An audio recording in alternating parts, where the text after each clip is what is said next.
Let me fiddle with the sound a little bit more. I'm going to turn down the gain a little bit and then turn up the volume so that it can pick us up loud and clear, but will not take in too much background noise. Chris, say something. Hello. All right.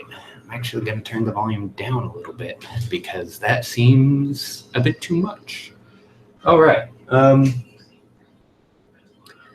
Hi, and welcome to the first recorded playtest of a custom tabletop that I'm doing, which I've called New Cronos. It borrows very heavily from the mythos and the writings from a very, very old first-person shooter game called Hexen Beyond Heretic. If you're familiar with it, you know that you may know a little bit of what we're doing tonight. As I said, it draws its inspiration very heavily from it, but it is not in any way, shape, or form a finished product, nor has it been patented yet. But I'm going to go ahead and throw out that all of the game mechanics that you're going to see in this playtest were created and designed by yours truly. So if I see something else pop up with these similar mechanics, I'm probably going to be mad and will not sue you because I don't have money to pay for a lawyer. That said, though, original character, please donut steal. To start off with, this is just going to be a basic combat simulation where I run 3 characters that we've generated using these rule sets through a couple of combat situations. Most notably, we're going to be testing out the damage output compared between the Crusader class and the Mage class. I've intended for Mage to deal about the same amount of damage as a melee character, but at a range. The trade-off being that Mage has the lowest speed and armor, and also hit point gain over all of the levels out of all of the classes, which paints them in a pretty vulnerable spot. The Crusader is intended to be sort of a glass cannon melee archetype sort of class, but in previous playtests, the Crusader was just decimating everything. Like, its damage output was far and above what I intended it to be originally. I have toned it back a little bit, hopefully, changing the run mechanic from instead of doubling your speed, instead granting you twice as much movement, but not changing the value of your speed should help with that to some degree. I may end up having to dial it back more by changing the Crusader class feature to read differently. And just for supportive measures, I've also built a Cleric class, which is primarily supportive, but due to the nature of the tabletop, it would be possible to play this game with even just 2 people at the table, one of them essentially performing the dungeon master role that you see in a lot of other tabletops, while the other controls 1 or 2 characters. But ideally, with the game set up as future text will read, in this room, this many enemies, plus this many for each additional character past 1 or 2 or what have you, should be something interesting, something that I honestly haven't seen in the tabletop sphere at all, and was hoping to possibly strike upon. So right off the bat, characters have a couple of statistics, 6 of them most notably determined by both your race and your class and what level you are, as well as what abilities you take. You've got armor, speed, hit points, energy, and two types of mana, blue and green. Health is pretty straightforward. You get hit, you take damage. In this game, however, since we're not using the D20 system of combat, there's no checking to see whether or not you hit based on armor class or that sort of thing, concealment, etc., etc., etc. Instead, Melee attacks, unless otherwise specified, will just automatically hit. Armor in this game reduces the damage directly by simple subtraction. There are a couple of damage types that bypass certain amounts of armor. For instance, the magic damage type treats your armor as if it were 75% of what it actually is. And the holy damage type treats your armor as if it was 3 points lower than it actually is. So early on, holy is more beneficial for cutting through armor. Later on, it's going to be magic. Speed determines both how many spaces you can move in a single turn, as well as what the turn order for combat is. Players take priority over enemies. Pretty straightforward there. Energy is a tertiary resource that you not only use to activate skills, and also you use it to fuel certain other actions, such as running and jumping. Jumping has not yet been implemented yet, so pits are pretty much impassable. I've yet to settle on something satisfactory for determining how we should handle the jumping mechanic. Blue mana is used for fueling the second tier weapon that you get.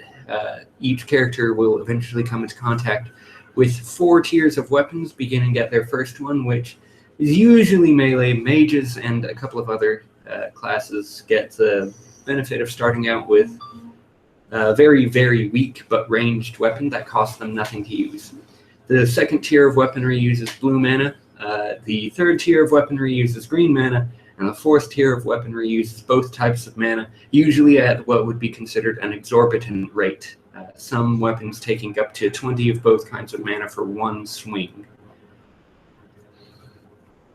On their turn, a player can move up to their speed. If they opt to run, they can spend 5 energy to do so and double their movement.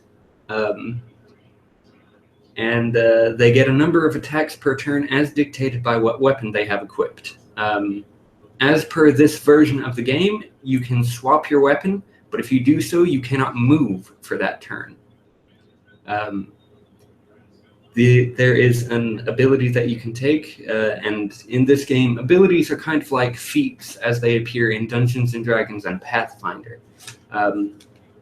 But there's an ability you can take called Swift Hands, which will actually be demonstrated by the cleric character that I'll be controlling, which allows you to swap weapons once during your turn for free. You can only, however, attack with one weapon in a turn. So if you're going to make an attack, but also switch your weapons, you need to determine which one that you're going to make the attacks with. Let's see, what else? Ranged attacks have a 5% baseline miss percent chance, which we'll be using the D% dice for. In other words, 2d10s. And they'll have a value such as range 10. That means that they can go 10 squares with that, with only that 5% miss chance. But for every square outside of the range that they go, the miss chance increases by 10%, up to a maximum of 95%.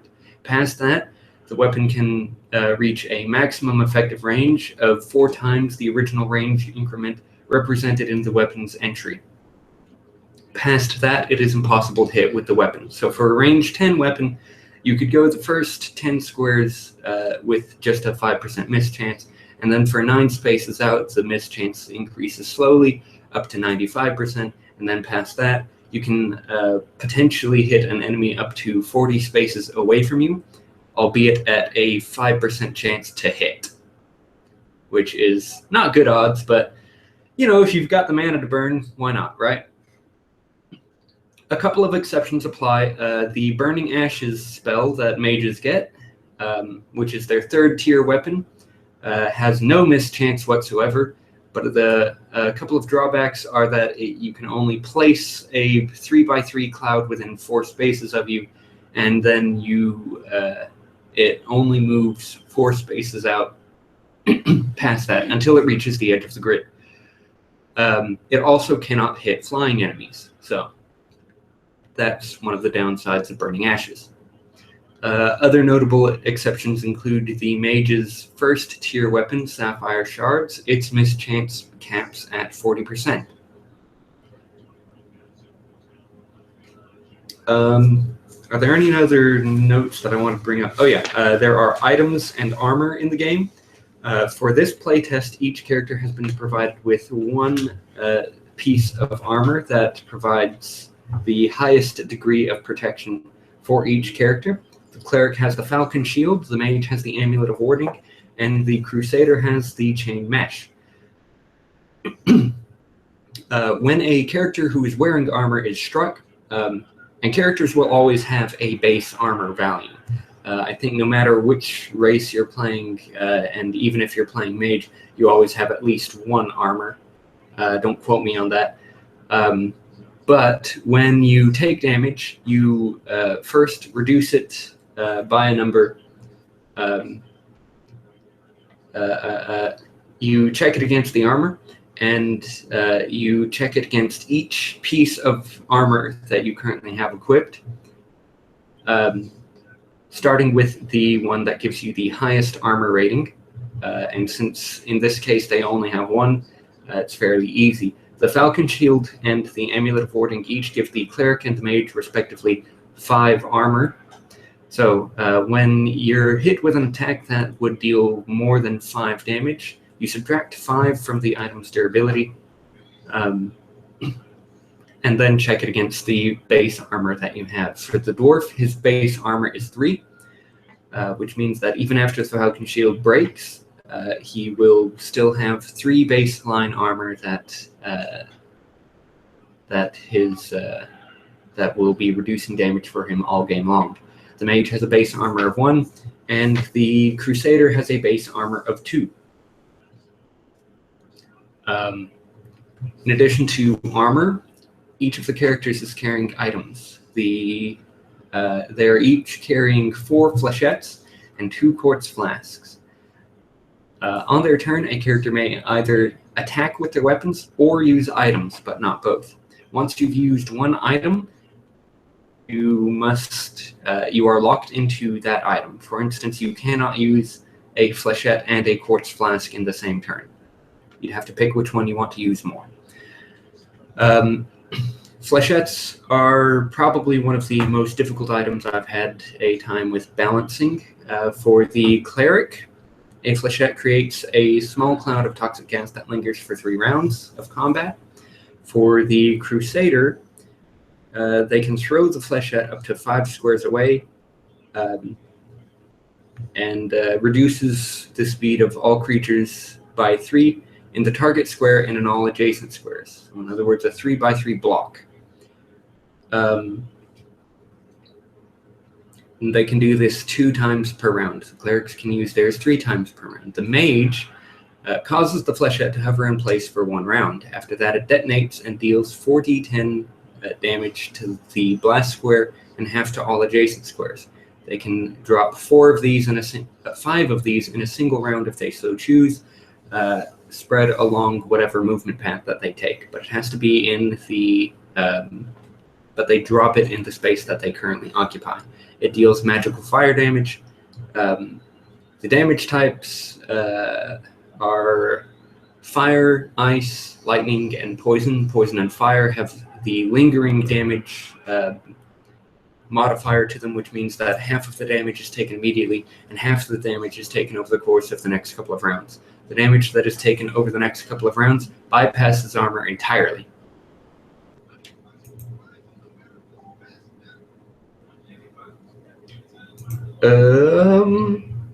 And for the quartz flasks, these are your basic healing items.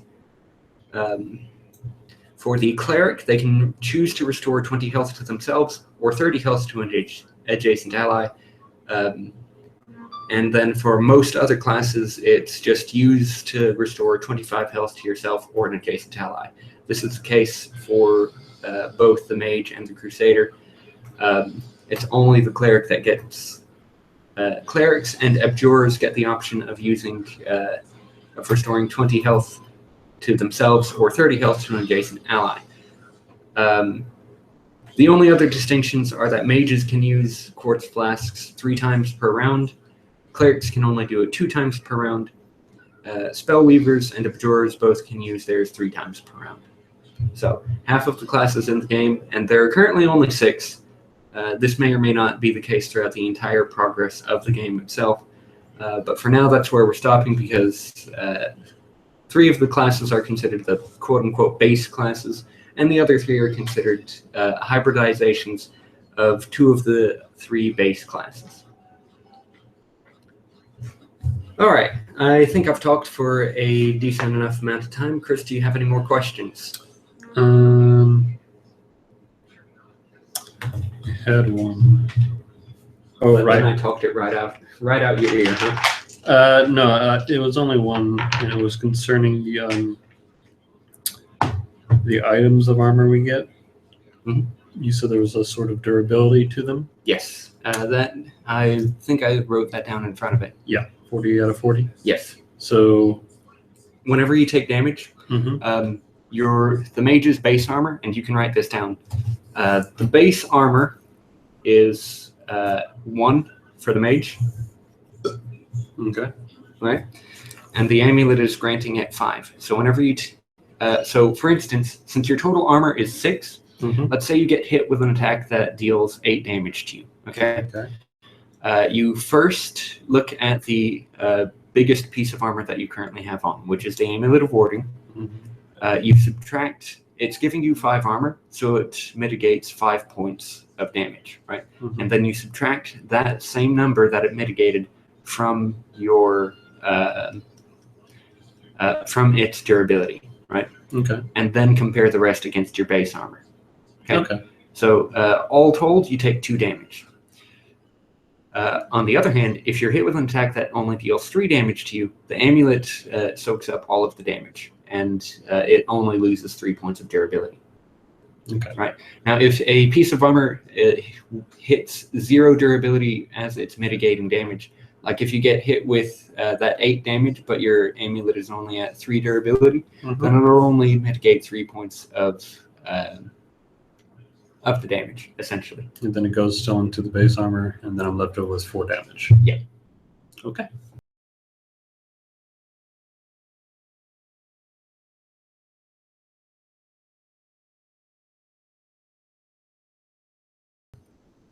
That makes sense. Yeah.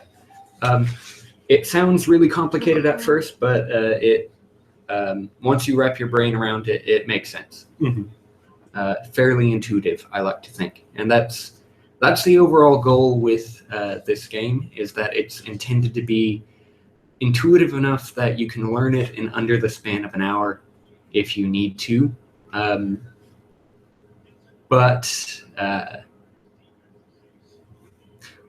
It's basically just intended to be a very flexible game that you can use to create a long-standing story adventure for anywhere between 2 and like 8 people playing through the game, or that you can use to say have 3 people, like 6 people, put them on 2 teams, and then have them fight each other with the characters that they've chosen to put together. Okay. And that's one of the things that I have definitely been keeping in mind with the weapons, is that some of the weapons seem to have things like the lightning whip weapon that the mage gets mitigates ignores 10 points of armor, right? But a lot of the monsters that you're more commonly going to be coming into contact with don't even have 5 armor, right? Yeah. Well, that's one of the weapons that I designed with PvP in mind, right? Like it's relatively short range.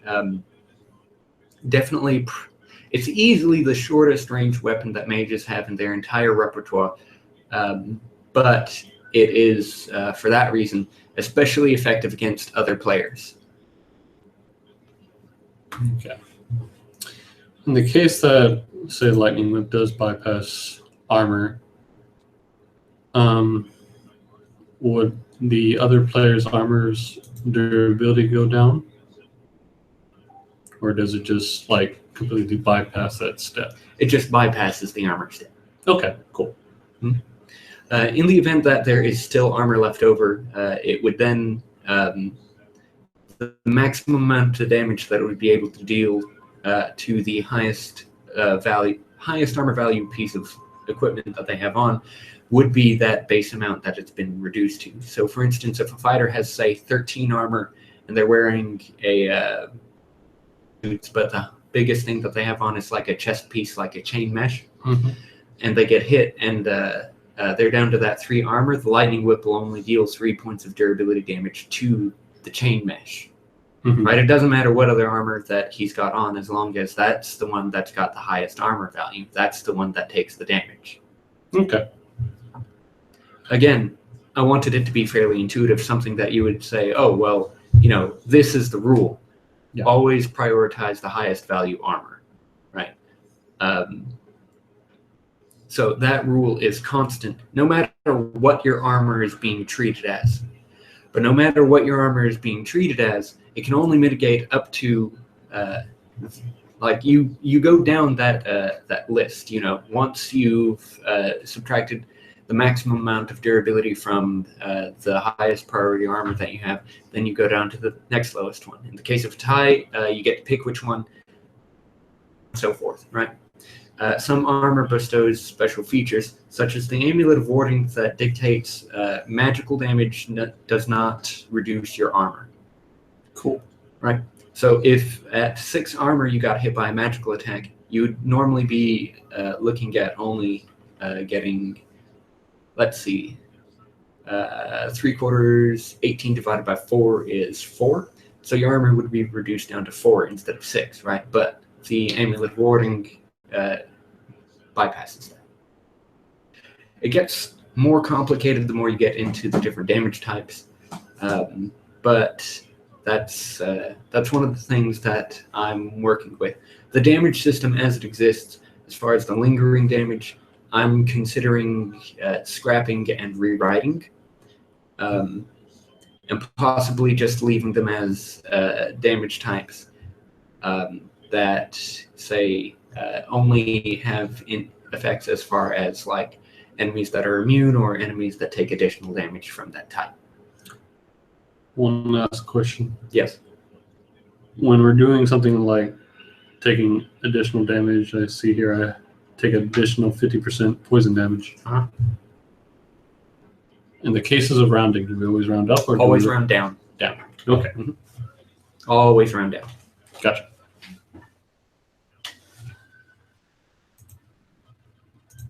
All right. And as the last thing, I'm going to go and fetch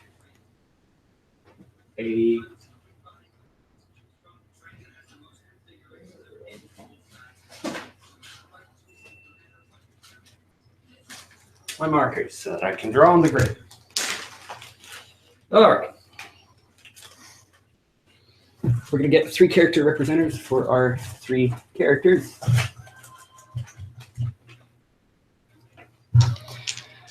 Chris, if you will pick one. All right. Mage, Crusader, Cleric. All right.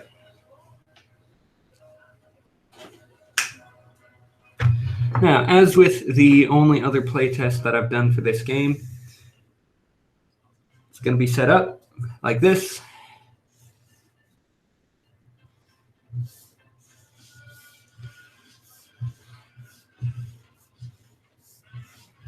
Staircase.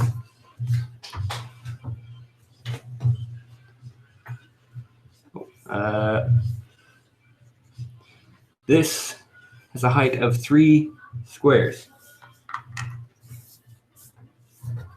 All right. Trees.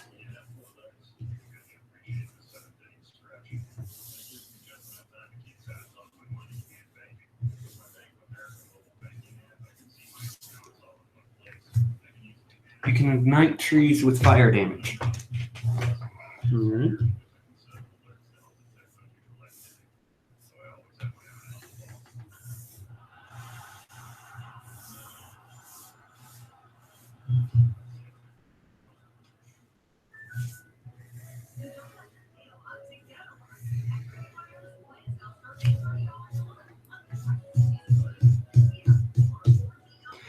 So that previously mentioned things about pits being impassable, they are also, for the time being, considered bottomless. Fall in a pit, you die. Your health instantly drops to 0. All right, we're going to keep it relatively simple this time around. Last time I tested, I think, like 6 different types of enemies. This time I would like to keep that number a bit lower.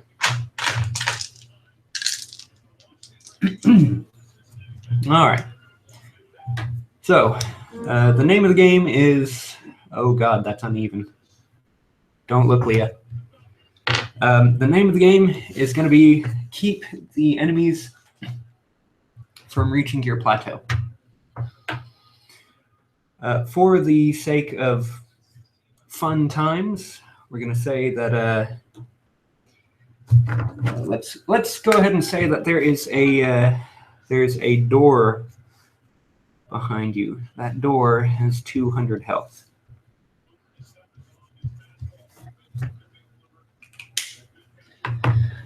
All right.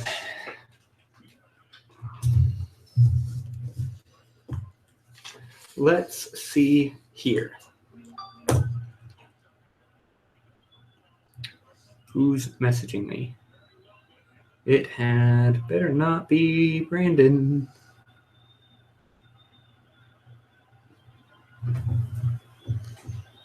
All right, let's see.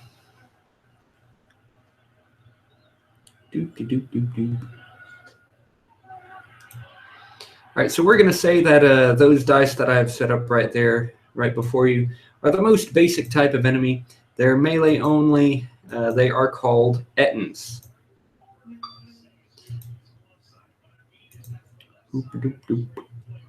They have a speed of 4, armor of 2, and health of 30.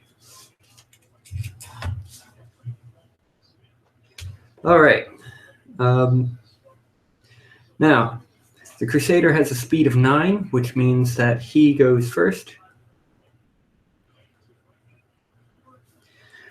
The Cleric has a speed of 7. Goes second.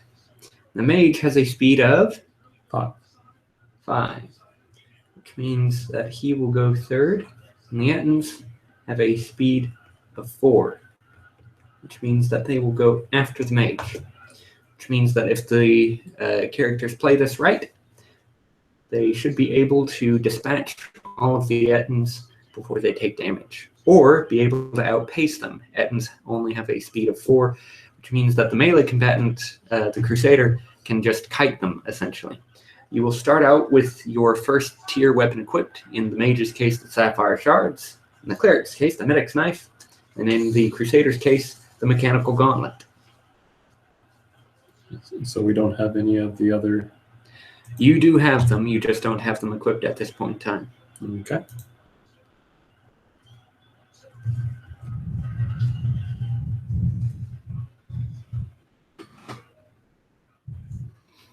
These covers are pissing me off.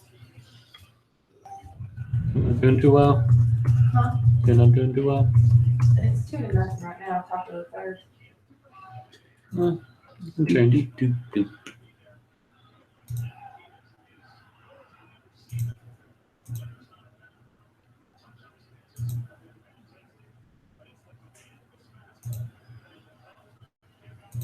Okay. So, the Crusader goes first. I will have him run. Costs 5 energy. And he doubles his movement and activates his class ability. He'll move 1, 2, 3, 4, 5, 6, 7, 8, 9. And then I will have him use Furious Barrage, which costs 10 energy, which means that he has spent 15 energy this turn of his total bank of 45. With the Mechanical Gauntlet, he normally gets 3 attacks per round, but thanks to Furious Barrage, he gets twice the number of attacks. So, the first Since he ran, he adds his speed to his damage on each attack, which means that the first 2 attacks of the Mechanical Gauntlet move from 1d6 plus 4 to 1d6 plus 13. So he'll attack at number 1 for 17, and then 11 damage. And the third attack of the Gauntlet is 2d6 plus 6, moved up to 2d6 plus 15. And that gets us 22 damage, which is a little bit of overkill. Chris, could you remove d6 1? Thank you. Now, Furious Barrage has the text, if you make a killing blow, you can spend 2 additional energy to gain another attack with the gauntlets. So he will do so and go down to 28 energy. Because the Mechanical Gauntlet's attacks work in sets of 3, he goes back to 1d6 plus 4, or in this case, 1d6 plus 13. He attacks at number 2. First for 16, and then 14 damage, which totals up to 30, which is the Ettin's life total, but that is not accounting for the armor. The Ettin only takes 26 damage from that. So we go to the Crusader's third attack at 17 damage, which is definitely enough to kill it. Take off d6 2, thank you. And then he will spend another 2 energy to grant 1 more attack. He is down to 2 currently. He swings at d6 number 3. First hit for 16 damage, mitigated to 14. And then second hit for 17 damage, mitigated down to 15, which means that Ettin is sitting at 1 health. The Crusader is out of attacks for the round, but has 9 squares of movement left. He's going to back up to the steps. Move him 1 more back, please. Thank you. All right. Now we move to the Cleric's turn.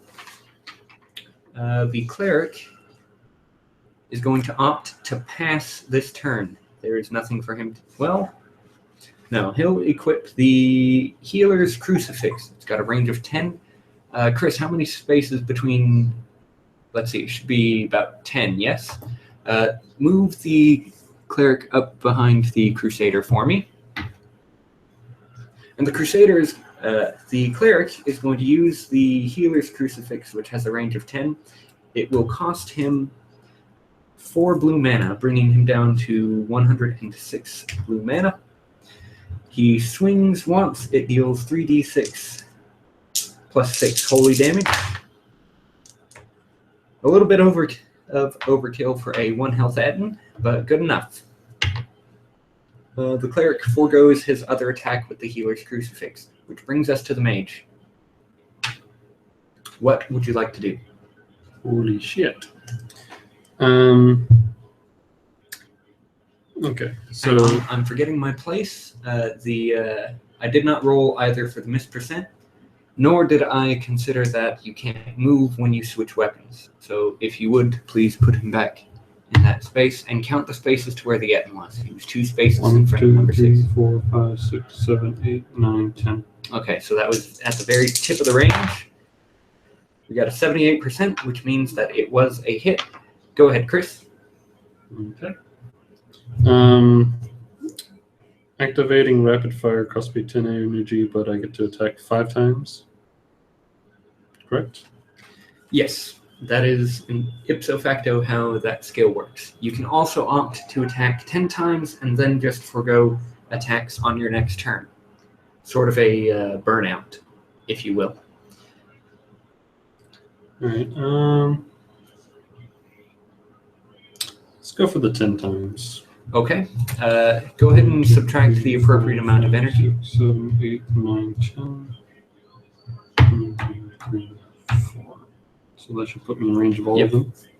Are you attacking number 5? Let's go with number 4. Do you have to roll the D% for each one? Yes, for each attack. Okay. Since I'm attacking yeah, 10 you'll need. times. Here, you have plenty of d10s, so remember to roll them one at a time. All right. 6. All you're looking for is that it's not between 1 and 5%.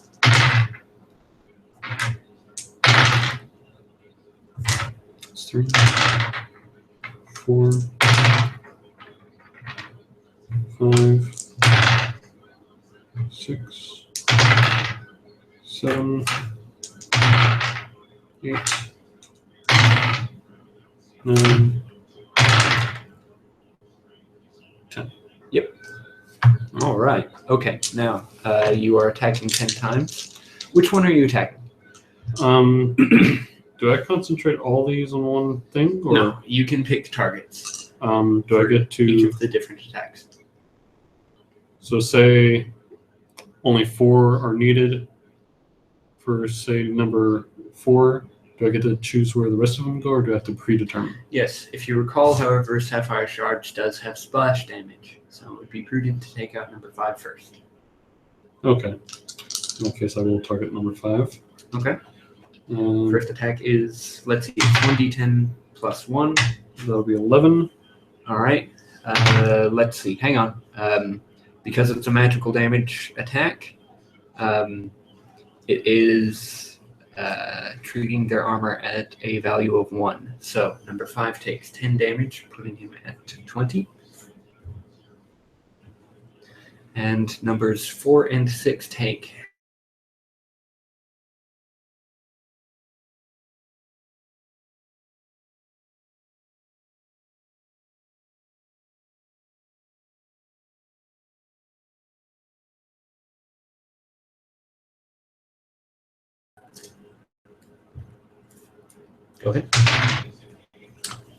11 damage.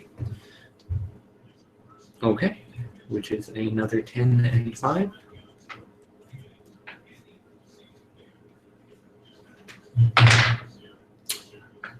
Two damage. 2. Okay. All right, and that is enough to kill number 5, and numbers 4 and 6 are not damaged. Okay. So which one are you targeting now? 4. 4? 6 damage from number 4. Okay. Mitigated to 5. 9 damage. Mitigated to 8. Right. 6. Mitigated to 5, and 4 goes down. You have 2 kills, which means your next attack, thanks to Arcane Overcharge, deals double damage. Alright, so this would be 10, so it goes up to 20.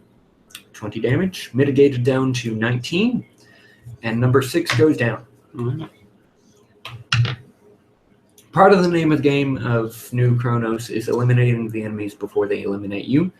And I should hope that is reflected in the sheer amount of damage that the players can deal in a short amount of time. However, this was an instance of the players have their maximum resources at hand. As a dungeon or a siege situation or a combat goes on, players will have less and less of these resources, and the combat will get more and more difficult. It's less a matter of how much damage that they can deal, but how much damage they can continue to deal as the fight goes on. A lot of the boss encounters that I've designed for this game, none of which we'll be testing tonight, center around bosses having lots and lots of health and lots of armor to go along with it, so that the sheer insane amount of damage that the players can deal is mitigated and causes for longer combats, which, as I said, as combats in this game are aimed towards being a sort of battle of attrition sort of thing. So I'm hoping that's accurately portrayed with the way these combats will be going. But let's move on to the next round. All right, so since there are no more enemies on the grid, that means that we go back to the top of the round. At the top of the round, reinforcements, no matter how high of a speed value a character may have, reinforcements always occur at the top of the round rather than at the end of it. So we once again have some more Ettins, but they're a little bit spread around. And we're going to throw in, let's see, I think 2 Chaos Serpents should be good.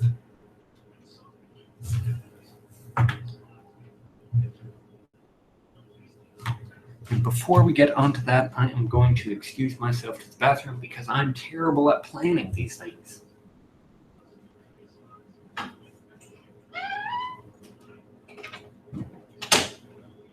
Exactly what is it here? I don't know.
All right.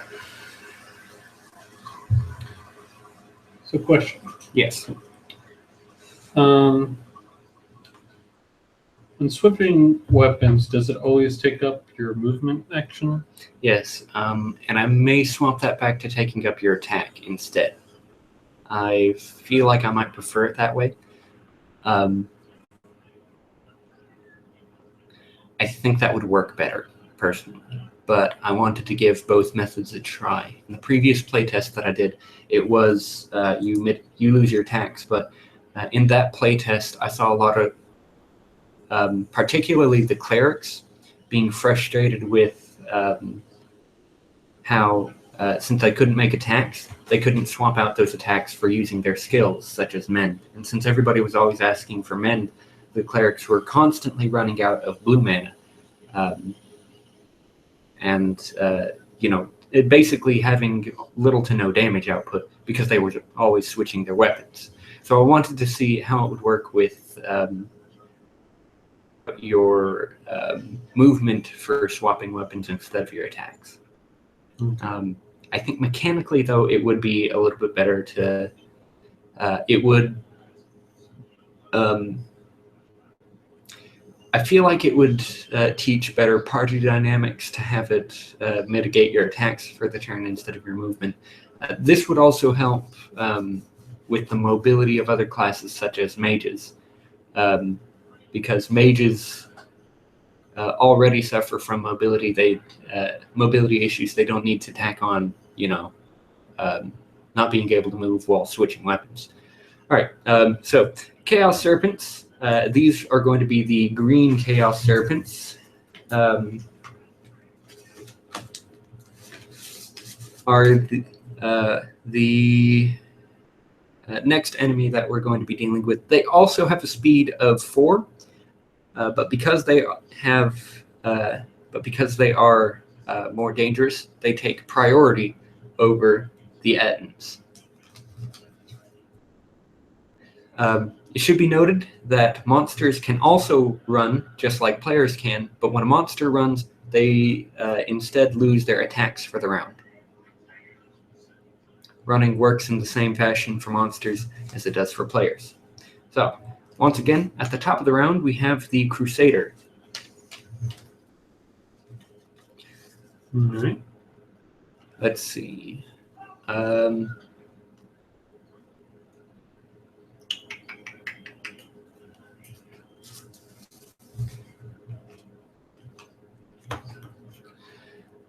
Chris, could you move? Let's see. At the top of the round, all of the players regenerate at least 1 energy. In the case of the Crusader, he has the unending stamina feature, ability, I should say, which gives him 4 additional regen per turn, which puts him at 5. So he goes back up to 31 energy. If you can have the Crusader run for me. Okay. Put him by the gray D8, number 2, if you will. 1, 2, 3, 4, 5, 6, 7, 8, 9, 10. All right. And he is going to use the mechanical gauntlet to attack, this time without using the Furious Barrage. Running costs him another 5 energy, so he goes back down to 26. So he attacks once, and that's going to be 8 damage, which gets mitigated down to 7. So that puts the Chaos Serpent at 58. No, wait. I forgot to add the bonus damage from his run, so that's 9 more damage. Then the second attack deals an embarrassing minimum damage at 14.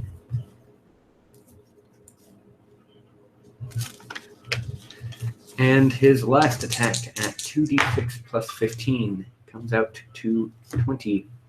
Mitigated down to 19.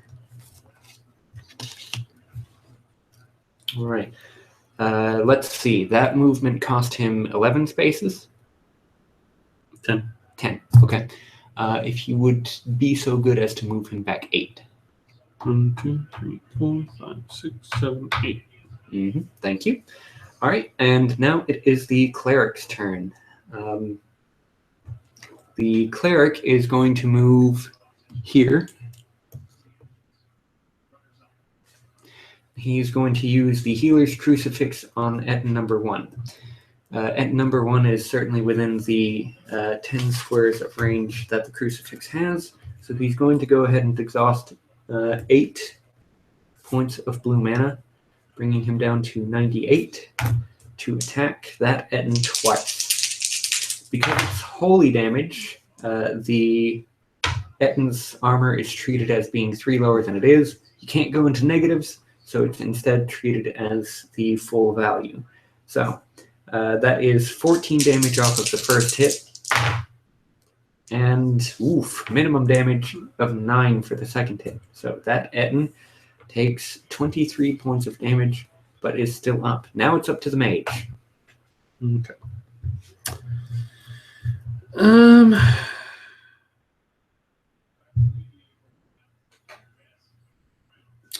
All right, so with how rapid fire works, the next attack I make is an automatic miss, correct?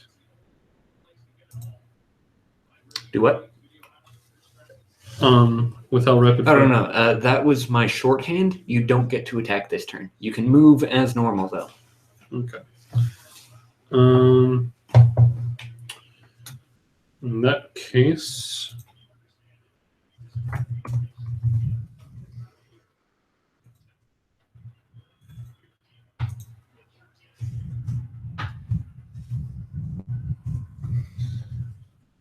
we'll move... All right.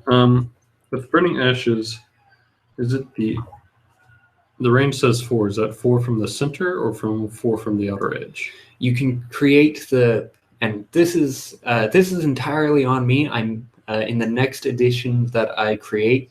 We're going to be moving towards version 3.0, and I'm going to clean up a lot of the wording on things like that. What the intended effect is, you pick a point within 4 squares of you, and that is the center point of the 3x3 cloud. You pick the direction that the cloud moves in, and from that point on, you lose control of the cloud.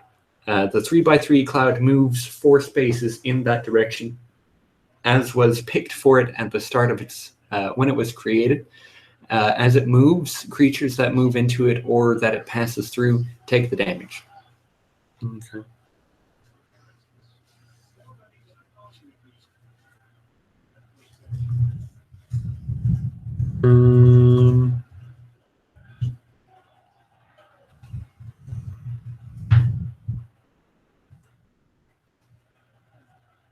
I'm just going to move here, I believe, or there. You were there. Should have one more movement. I'll stay there. Okay. All right. In that case, the Chaos Serpents are up first because they have priority over the Ettins. So we will move to them. They have a speed of 4. If you could move each of them up 4. Okay. How many spaces between them and the Crusader? 1, 2, 3, 4, 5. Okay, so they're definitely within range. Chaos Serpent 1 takes a shot with its Fireball. And a second shot with its Fireball. Both hit. Let's see, that's going to be 2d6 plus 6 fire damage. Now, because it is fire damage, and it is lingering damage, you total it up and have it. The front end of the attack gets the part of the attack that's trying to bypass the armor. That's the portion that gets the greater half, right, in the event of dividing odd numbers. So in this instance, this first Fireball is going to hit for 11 damage, which means that it is dealing 6 physical fire damage up front, right? Fortunately, the Crusader's armor value is 6, which means that it mitigates. Mesh takes 4 points of durability damage, putting it at 46.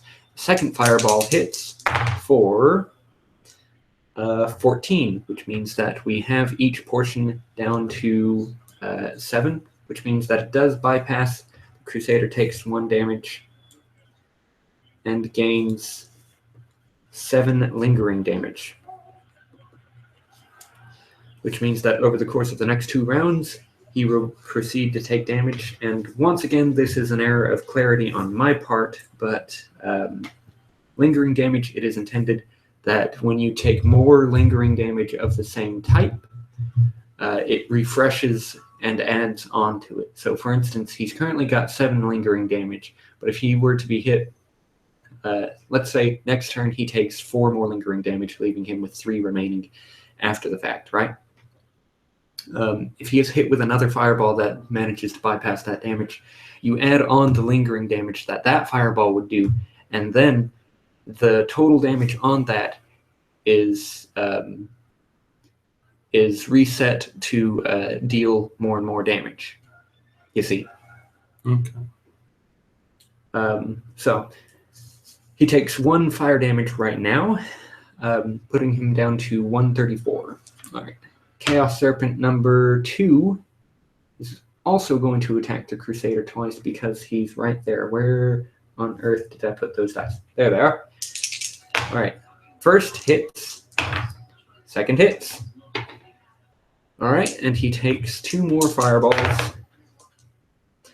This one's going to hit for 8, so we've already seen this damage calculation roll out. The Chain Mesh is down to 38 durability, and he takes another point of fire damage now, and his lingering damage total goes up to 14. The second Fireball hit for another 8. 14. Again. I need to inspect my dice. Have a word with them. All right. And that brings his total lingering damage up to 21. So across those 3 Fireballs, he has taken a total of 3 damage now, but will take 21 total damage over the next 2 rounds. And if he gets hit with another Fireball, he's going to continue taking damage. This is to represent that he is literally on fire. All right, now the Ettins. All of these Ettins are going to run. If you would be so good, move them up as close as they can get to here. 2, 3, 4, 5, 6, 7, 8. 6. 7, 8. 1, 2, 3, 4, 5, 6, 7. 1, 2, 3, 4, 5, 6, 7, 8. 1, 2, 3, 6.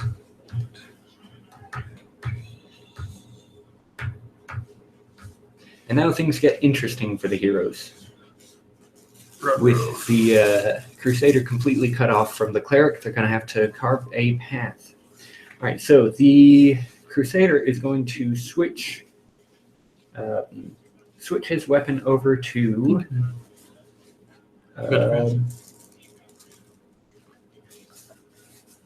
the Crusader is going to switch his weapon to the Crusader's Halberd, which means that he cannot move this turn, but he is going to take a swing with it. The Crusader's Halberd can only swing once per turn, and it costs him 5 green mana to do so, putting him at 115.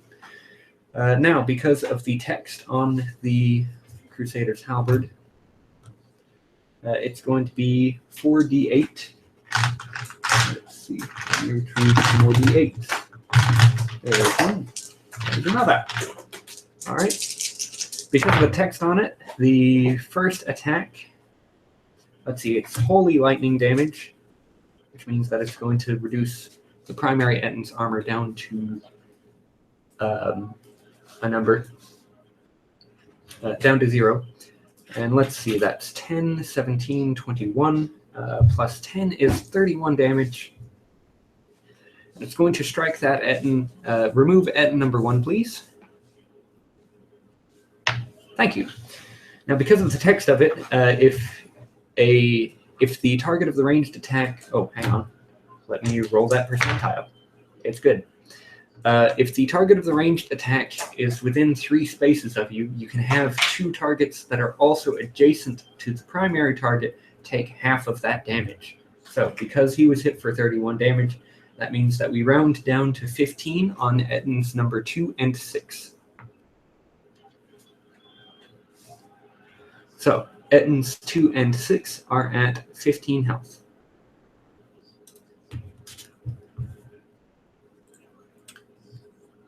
Are we allowed to communicate with our allies in this? Very much so. The mage is going to ask the cleric to back up when it's his turn. Any reason why?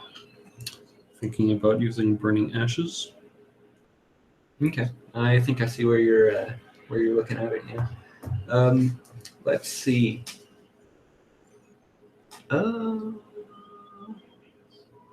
If you place the ashes here or here, they'll move up towards that the Chaos Serpent.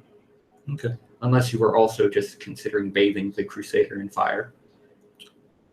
I was thinking about having the cleric back up and then putting it here. But does it move on its own? You don't control it? Yes, it moves on its own. Once you create it, you don't control where it goes. All right. Which is why I said if you place it adjacent to 5 so that it doesn't touch the cleric, All right. that's the best bet. So I don't have to talk to the cleric then. Yeah. Let's see. The cleric is going to continue using the healer's crucifix. He's going to use it 2 more times, costing 8 more blue mana. He's going to swing at, let's see. He's actually going to target the Chaos Serpent number 2 with his first attack. Need to roll that percent. Percent hits, and that's almost maximum damage from the cleric. The holy damage reduces armor down to 0. That's going to be 16 total damage to that Chaos Serpent. Go ahead and remove Chaos Serpent number 2. The cleric downs it. For his second attack, the cleric is going to target Ettin number 2. Oof. That's going to be 21 total damage, and Ettin number 2 goes down. All right. And now it's the mage's turn.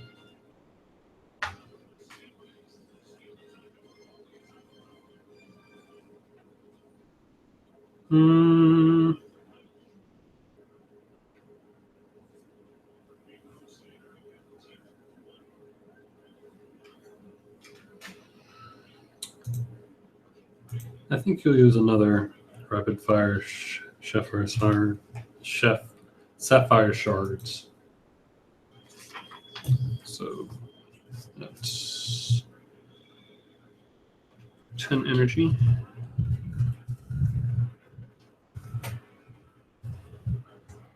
All right. I'm gonna do the 10 again. So 1, 2, 3. That's 5. So that's a miss. Yes, All right, that's so going to be a miss. Which one are you using? The sapphire shards on. 10 for 10 attacks. Oh, you're doing rapid fire again? Yeah. Okay. Did you subtract the appropriate amount of energy? I did. Okay. All right, so 3 out of 4.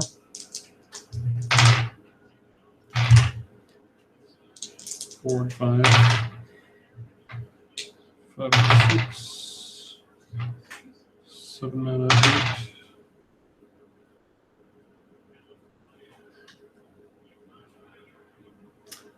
This would be, no, I said that wrong. That was 6 out of 7. This is 7 out of 8. 8 out of 9. 1, 2, 3, 4, 5, 6, 7, 8, 9, 10, 11. So the mischance you're rolling for that one is going to be 15%. All right. Let's see how these attacks go. So that one was a 10 on the 9th one. So, like I said, let's see how the rest of these go. Okay. All right, so I'm going to be hitting number 5 first for 10 damage. Okay. 1 second. 5 is adjacent to 6, so that's relatively important. And 4. Yeah. Is it being next to the cleric also a thing? No. It's sapphire shards doesn't damage allies. Okay, cool. All right, so that's 10 damage, you said? Mm-hmm. Mitigated down to 9. All right. Hang on. I'm mathing. He takes 21. They both take 4. Okay, go ahead. 5. Okay. Mitigated down to 4, so he takes 4. They take 2. 6. Mitigated to 5.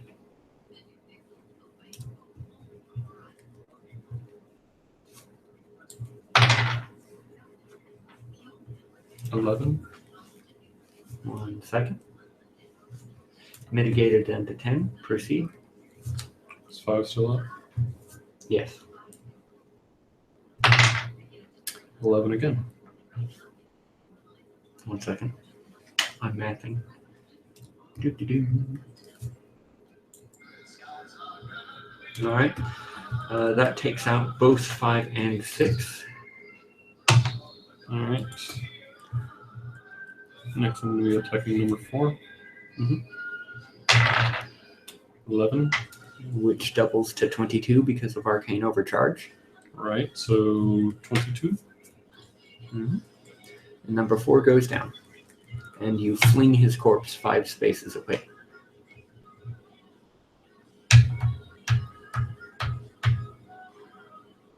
But Wham! okay. Now on to number 3.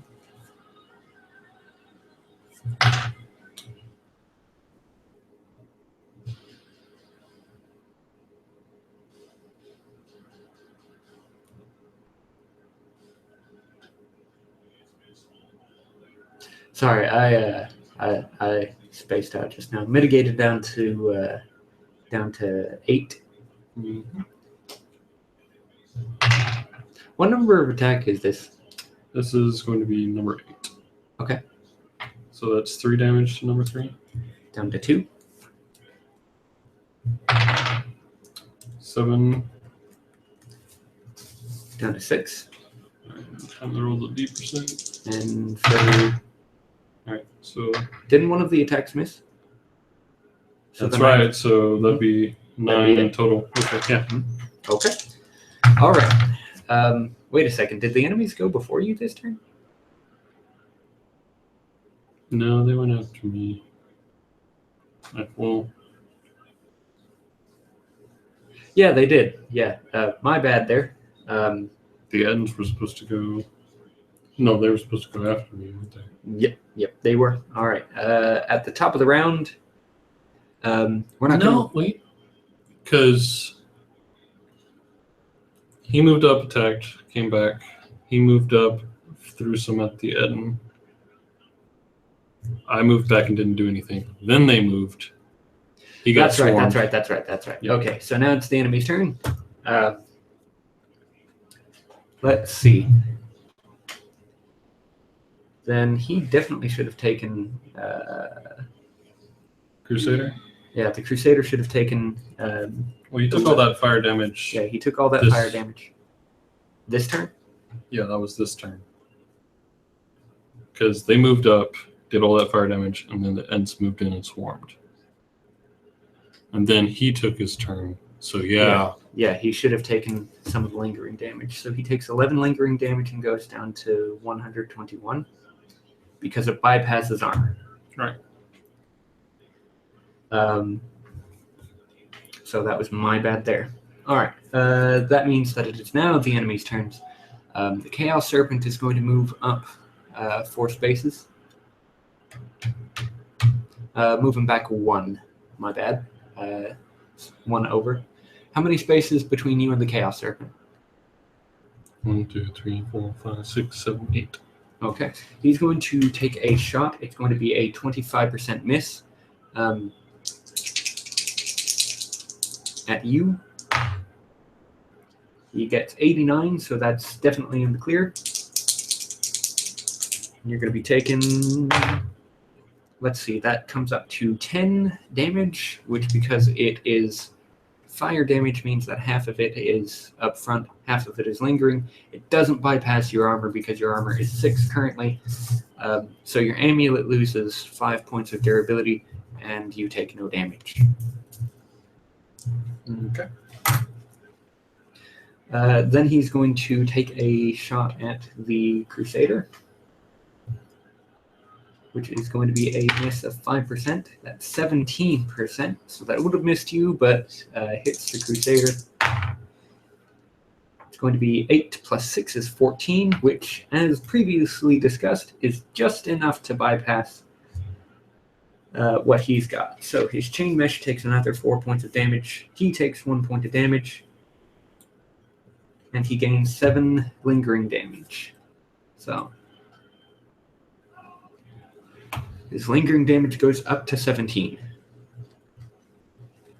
All right. Then the Etten is going to attack. He gets 2 melee attacks at 1d8 physical damage. So he will make both of those against the Crusader. First attack deals 5, doesn't bypass the armor. Chain Mesh takes 4 more points. The second attack deals 10, which is definitely enough to bypass. Chain Mesh takes 4 more points of damage.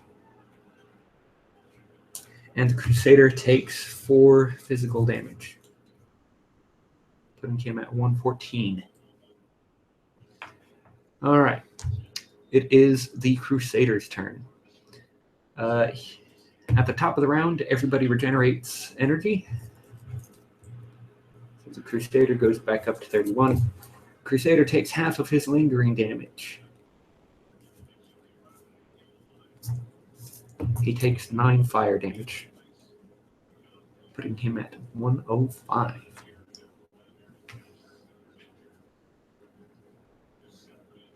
All right. He is going to, let's see.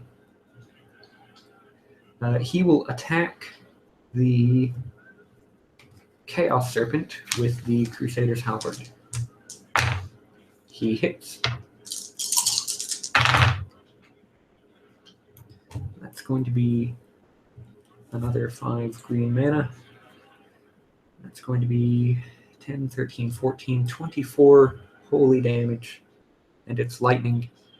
So, on the Chaos Serpent's following turn, let's see, 14, 24, that puts him down to 41. On the Chaos Serpent's following turn, he rolls a 25% chance to take half of that 24 lightning damage again. See, this is what I was talking about, the damage types possibly being confusing. Mm-hmm. Yeah. All right. So, Chaos Serpent 1 has Aftershocks. The Crusader opts to not move from his position. It is the Cleric's turn. The Cleric is going to switch his weapon to the to Pariah's gloves, which means that he cannot move. He is going to let's see. He will make Oh, if he's switching, doesn't that count as a free? right because he has swift hands. He's going to switch over, and then he is going to move up to the space directly in front of the Crusader. Like here? Yeah. Mm-hmm. And then he is going to use Seething Grasp. He pays 10 green mana and 10 energy.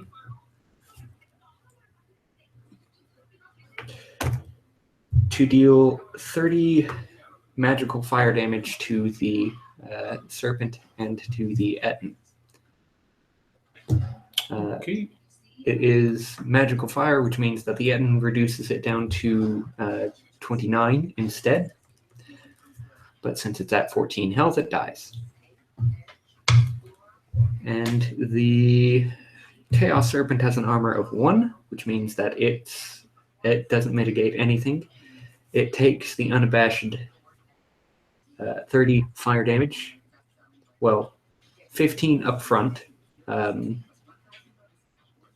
So that puts it at 26 with 15 fire damage remaining as lingering.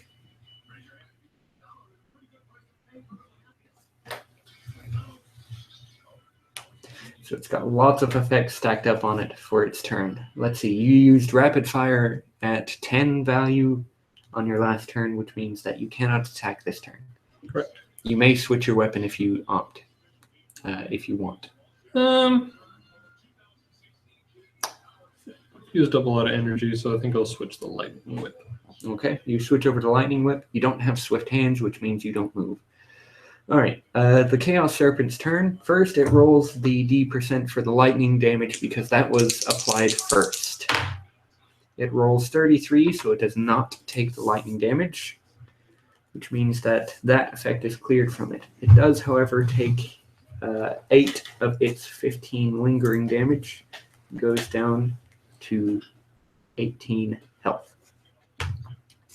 All right, it's going to take a bite at the Cleric. So since that's a melee attack that automatically hits, it deals 2d8 plus 10 damage to the Cleric. So that's going to be 17 physical damage. The Cleric has an astounding 8 armor. The Falcon Shield absorbs 5 points.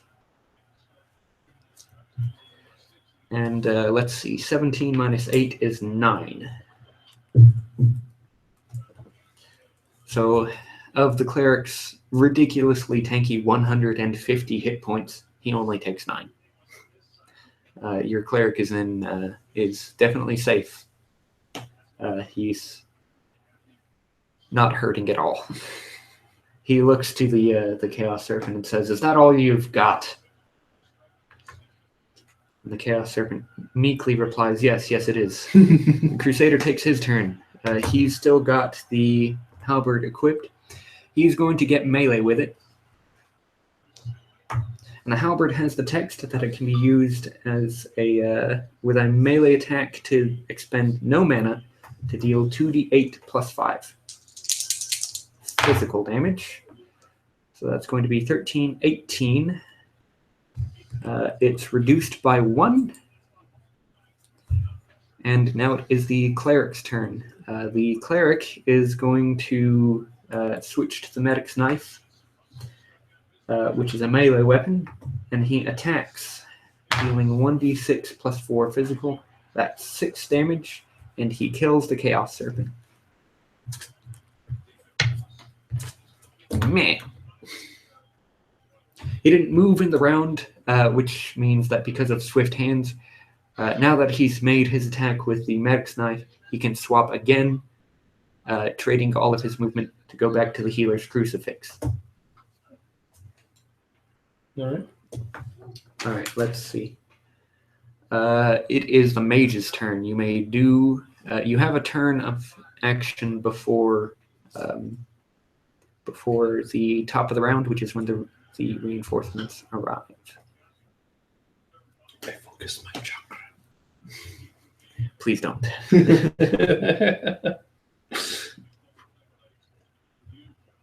But yeah, I don't do anything. Okay, you pass the turn. Let's see. What we are going to do. We're not testing any bosses right now. So what we're going to do is set up.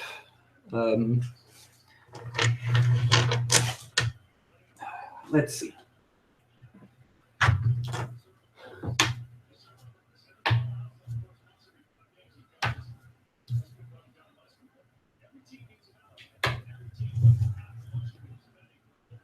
And 1. All right. The D6s are centaurs, and the D8 is a slaughter. Slaughter? Yes, it's a word play on the word slaughter. Centaur, slaughter. Okay. Yeah. The old Hexen game was full of fun wordplay like that. All right. Now, a centaur has 40 health, 5 speed. You do take precedence over the centaurs. 40 health and 2 armor.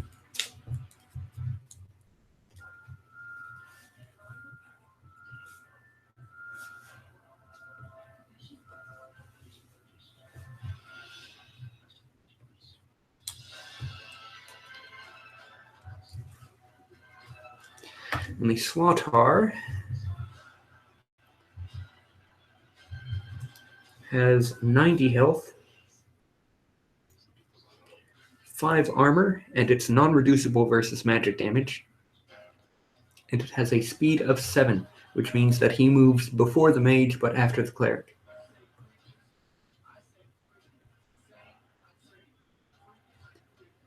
All right. Now, slaughters and centaurs have an ability once they, let's see. After a centaur is hit with a projectile, he will raise its shield, preventing further damage from the front.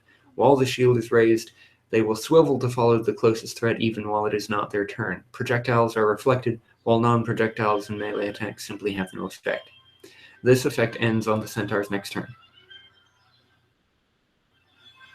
So, basically, after you hit them with a projectile, you can't damage them until it's their turn again. The centaurs, the slaughter. The centaurs. Slaughters have a similar ability, but it's worded differently. Okay. For the slaughter, upon taking 20 or more damage, slaughter will enter a defensive stance, doubling its armor and raising its shield. Until its next turn, it will swivel to face the closest threat. Projectiles that strike its front will be reflected, while non-projectiles simply have no effect. Melee attacks that strike the shield will push the attacker back 2 spaces. Centaurs and slaughters both have a special text on them. When they run, they can make 1 sword attack as they pass a target, and slaughters can make 2 sword attacks as they pass a target. Okay. So, first up is the Crusader. The Crusader is going to use Holy Charge, which is the ability of his a skill that he has from his halberd. First, he's going to take the remaining 8 lingering damage, which puts him down to 93 health. Holy Charge costs him 20 green mana, which puts him at 90, and 10 energy, which puts him at 21. He dashes up to 15 spaces until he is wrong one. Oh, right. Up to 15 spaces until he is adjacent with the Slotar. 78. Yep. And he deals 8d8 plus 30.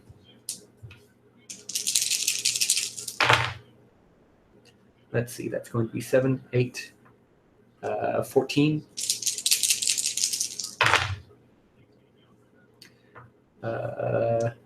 20. Wait, what did I say previously? 14. 14? Okay, 24, 26, 56 holy lightning damage. The Slotar has 5 armor, so he still has 2 after the reduction from the holy. So that's 54 damage.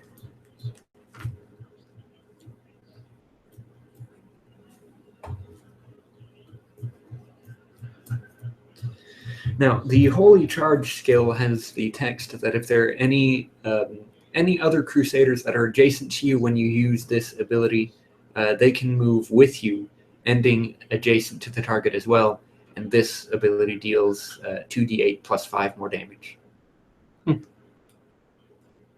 So, handy, fun little thing that I threw in there.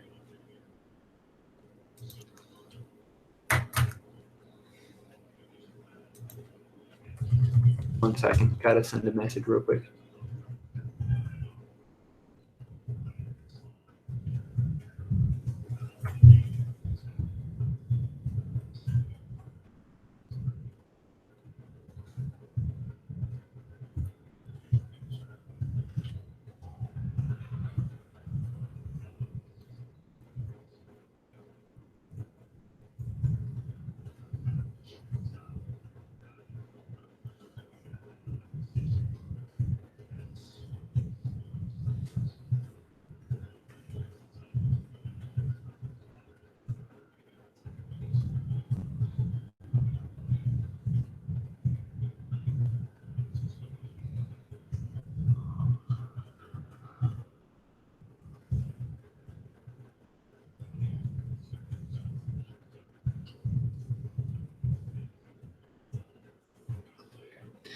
All right.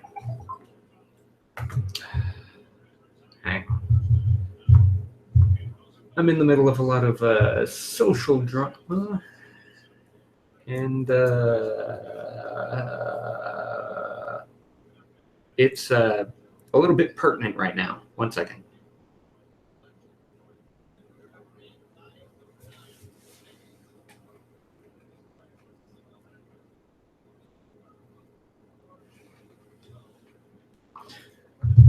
All right. Sorry. Let's see. The Crusader took his turn, dealt a butt ton of damage to the Slotar. The Slotar puts up a shield and cannot be damaged by projectiles, non-projectiles, and melee. Also, his armor is now up to 10. All right. So it is the Cleric's turn. The Cleric is going to stay where he is. Let's see. He's got the knife currently equipped. What he's going to do is he's going to switch to the Healer's Crucifix and make 2 attacks against 1 attack against Centaur 1 and 1 attack against Centaur 2. Hit and a hit. So that's going to be 3d6 plus 6 on each one of these. All right, and their armor is currently sitting at 2, so the holy damage will mitigate it entirely. So let's see, that's going to be 9 is 15 on number 1, and 13 on number 2. So number 1 goes down to 25, and number 2 goes down to 27. No, wait. Hang on. 11, 13, 19. 19 on number 2. Okay. Herb. I'm good at numbers. It is now the Slaughtar's turn. All right. The Slaughtar gets the Slaughtar is going to opt to make 2 attacks with Taurian Flame, which is a ranged attack. He's using it at melee. Let's see. Hit. And that is 3%, so he somehow misses at point blank range. Let's see, he gets to use this attack twice per round.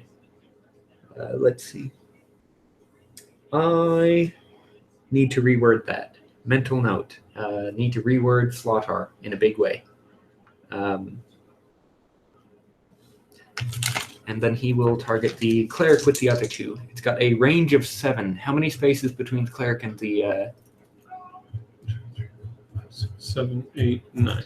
Okay, so he's at 25%. Misses. And misses. Okay, so only one of the projectiles hits the Crusader, and it deals 27 fire damage. The Slaughtar's Taurian Flame deals 2d10 plus 20 per projectile. So that's going to be 27, 14 up front against the Crusader's 6 armor.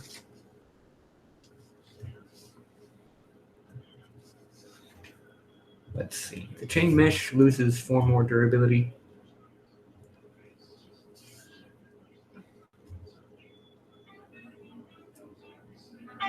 Oh, come on. Hello? Hey! Help you with what?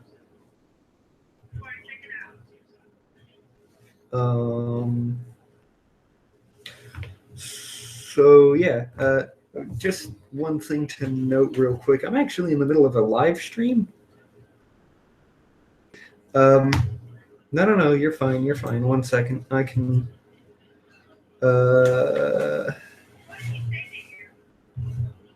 lots of stuff. He's been talking to me, like, all day.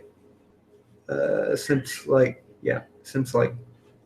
2 p.m. today.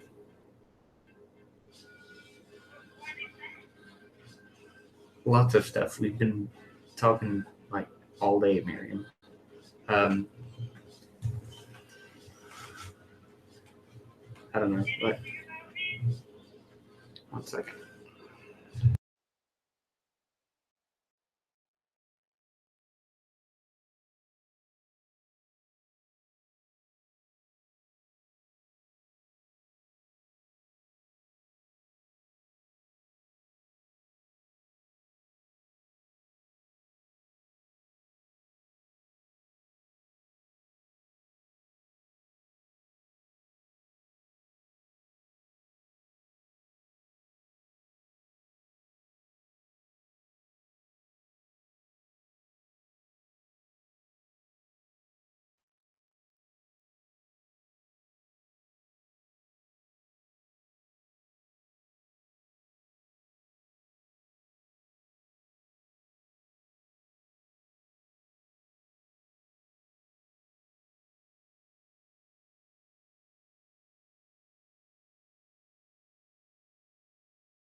I don't even remember whose turn it was.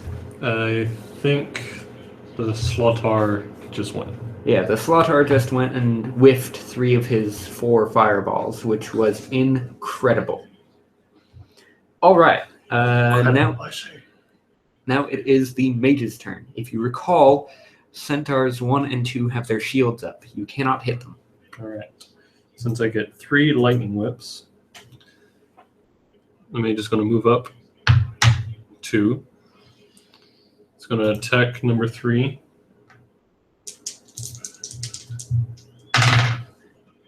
Hits.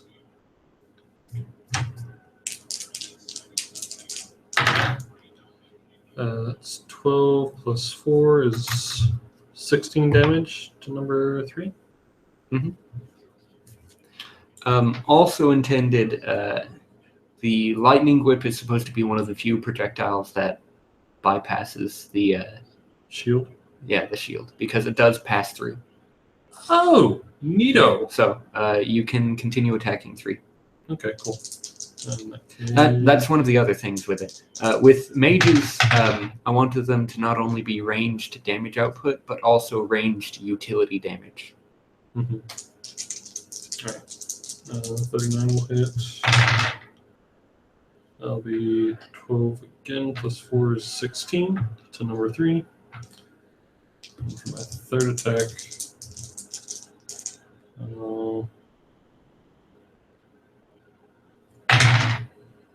18, which will hit. Almost minimum damage. 7. Kills it. Neato. Then move back up. 1, 2, 3. 1 second. Let me shoot a message real quick. It's gonna be cost 5. Did you really just say Nito? Would you think less of me if I did? Yes. No, I didn't. JD, is he lying to me? I plead the 5th. I love you, dear. Lying is not the best policy for this round.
Okay. Where was I? Centaurs taking their turn.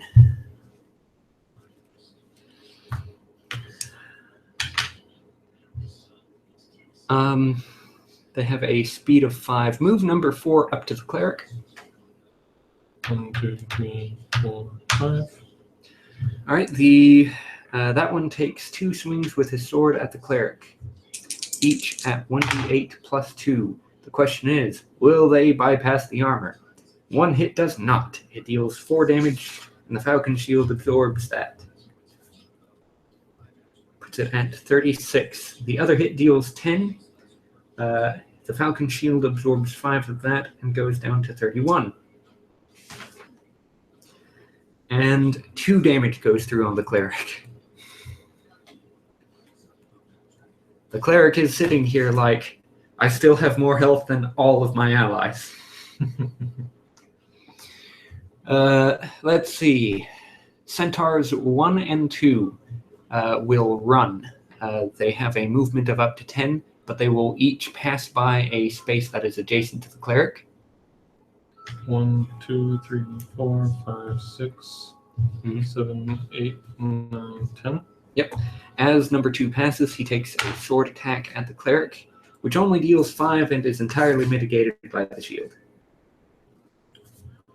1, 2, 3, 4, 5, 6, 7, Move diagonal. Yep. 8, 9, 10. And he too will make one of those passing sword swings and deal 7 damage. Once again, mitigated by a shield of 5, and then the rest of it collides against his natural, thick, dwarven skin, and no damage goes through. I built the Cleric to be a tank. That was the whole goal. Cleric tanks and also heals, and it's working really, really well. All right. Now, it is the bottom of the round. So at the top of the round, the Crusader takes 7 points of lingering damage. It goes down to 6. 6 lingering damage, that is. His health drops to 78.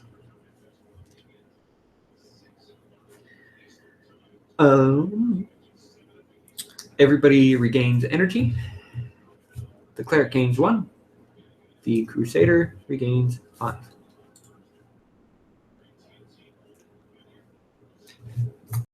Two, three, four, five, 6. Actually, he's going to stand behind the Cleric. 8, 9. Yep. Damn. Damn. What health? All right. The Cleric is going to use the Mend skill with the Healer's Crucifix. He pays 10 energy and 10 blue mana. Putting him down to 80 blue mana. And Mend restores 50 health to an ally and also 10 energy. So the Crusader goes back up to 128 and 31 energy. And that will constitute the Cleric's turn. He's going to continue sitting in front of the Crusader. It is the Slaughter's turn. He is going to move up an amount. He's got a speed of 7. Move him up 7 spaces. 6. Okay. He is going to use Taurian Fire. He attacks the Cleric 2 times, hits, and oof, misses. Wow, really? Okay, sure. Then he uses the second duo of projectiles on the Crusader. Hit, and a hit. All right. So, the Cleric is hit with 1, and it deals, let's see, that is a 9, 16, 36 fire damage, divided evenly into 18 both times. Falcon Shield absorbs 5, goes down to 16 durability, and the Cleric immediately takes 8 fire damage and gains 18 lingering. The Crusader is hit twice. Let's see, 9 plus 20 is 29. 29 and 35 are the attacks. So the 29 gets split into 15 and 14. Let's see.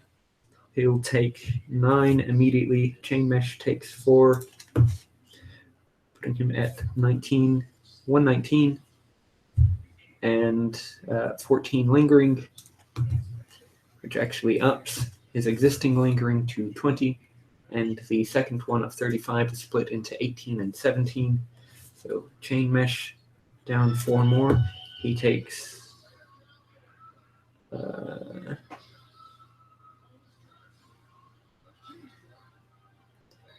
11 total damage. Oh shit, it's magic fire. I haven't been applying that reduction. Fuck. Okay. Roll with it.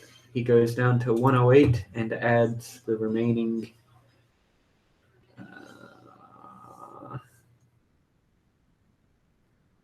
17 to his lingering damage. He has 37 points of lingering fire damage. Oof. All right. It is the mage's turn. All right. Rapid fire only applies to sapphire shards, correct? Correct. You can use wrap with the lightning. 1, 2, 3. And I'm going to hit these two. Because you said I could hit multiple line, right? Mm-hmm. First one. I'll hit. Second one. I'll hit. Third one will hit. Alright, so first one will be 9 damage. All right, 9 to 1 and 4. Let's see, they have 2 armor, magical, mitigates 1, so they both take 8. 1 and 4 take. Lightning whip ignores 10 armor. That's right. They both take 9, so 16 and 21. Okay. Second whip. That'll be 13 damage.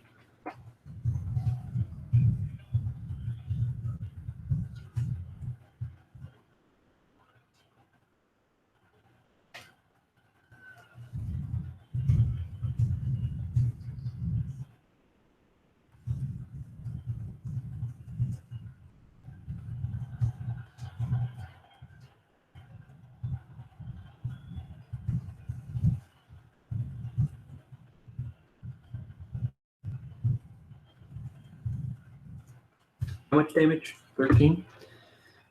Okay. How many attacks with the lightning whip? 3. Okay, go ahead. It'll be 14. Okay. Number 1 goes down, and number 4 remains. All right. But they are not happy with you, Bob. They both move up and attack you. They are not happy with you, bub. 1, 2, 3, 4, 5. All right. They both make 2 attacks against you. Let's see. You're going to be taking 7 and then 5. The 5 should be completely mitigated by your armor. The 7, 1 is going to slip through. And your amulet takes a total of 10 damage from Centaur 4. I take a total of 2 damage to 1. my health. 1 damage to my health? Yes. Okay. Number 2 attacks you twice as well. The first attack deals 3, which is mitigated entirely by your amulet. Second attack deals 9. So your amulet takes a total of 8 damage. Yeah. And you take 3. Okay.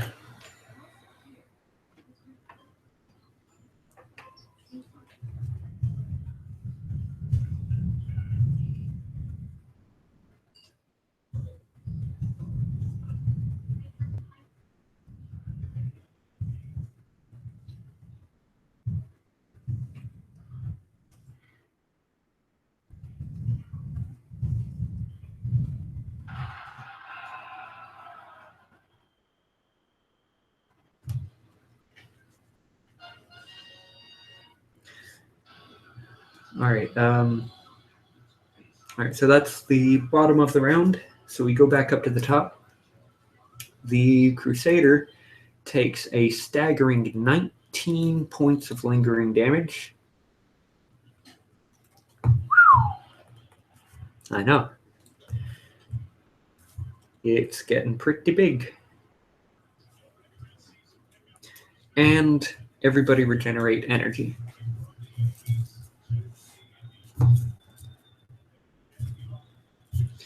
The cleric takes 9 lingering damage.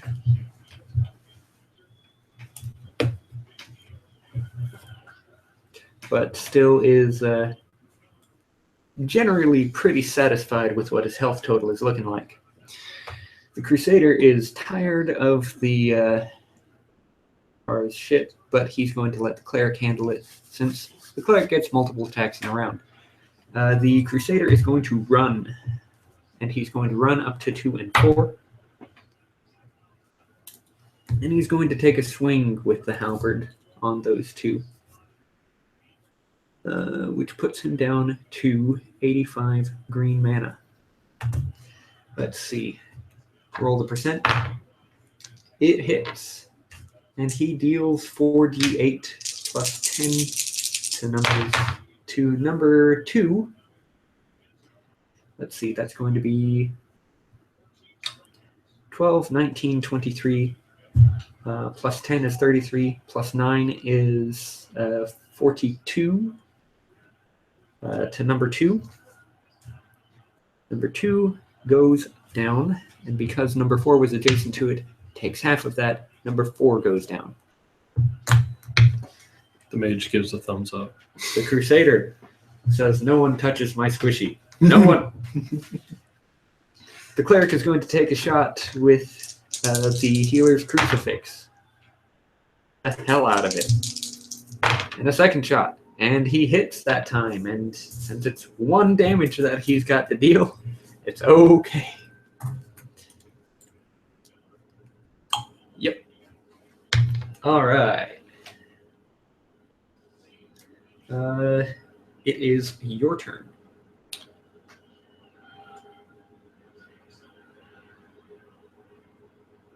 I'm good. You pass? Yeah. How about using a quartz flask on the Crusader? Yeah, let's do that. Okay. You have to be adjacent to him to do so. All right. Use just erase one of those quartz flasks, and he regains 25 hit points. Let's see. So that would put him at 114. All right. It is the top of the round, which means that reinforcements are going to come in. You guys have we've been doing pretty well with this. The party is still very much alive. Let's see. I want to test out the Reaver. It's a flying enemy. Okay. But also very, very dangerous.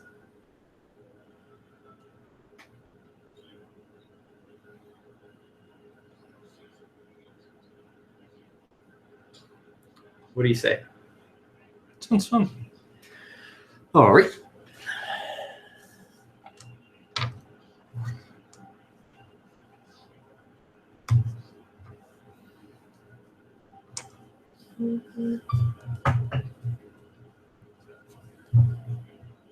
There we go. Reavers have a speed of 6, which means that they go before the mage but after the cleric.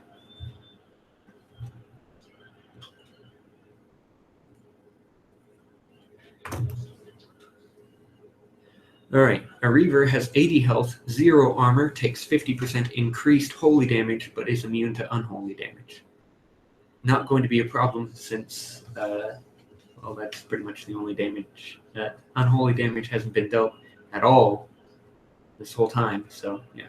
Alright, the cleric has a charge of Righteous Smite charged up, so his next attack with holy damage deals 50% more damage, or his next attack deals holy damage instead of its regular types.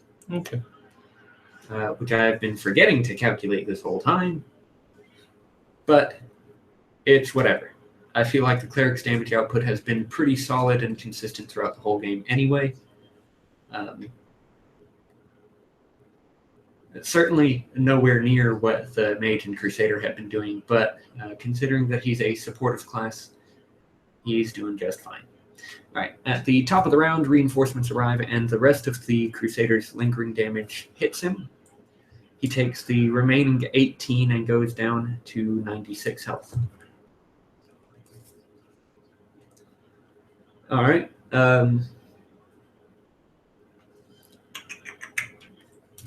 Remember to regenerate your energy. All right. Now, unfortunately, the Crusader cannot get melee with these things. They are 3 squares up off the ground, so he can't use Holy Charge against them. However, the Crusader's Halberd is a ranged 18. You kind of swing the thing and a lightning bolt comes out of it. Cool. All right, let's see. The Crusader is going to run, which costs him 5. 1, 2, 3, 4, 5, 6, 7, 8, 9, 10, 11, 12. And he's going to take a shot at that Reaver. And it's 4%. He misses. Let's see. 13, 14, 15, 16, 17, 18, 19. 18. There we go. All right. It is the Cleric's turn. And the Cleric is sitting here thinking, oh, no. Oh, no. The Cleric is going to move. 1, 2, 3.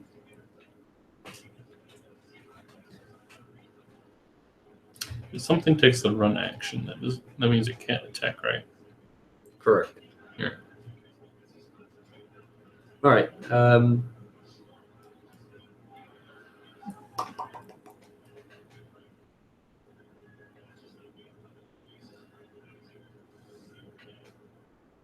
The Cleric is going to, let's see, how many spaces did the Cleric move just then?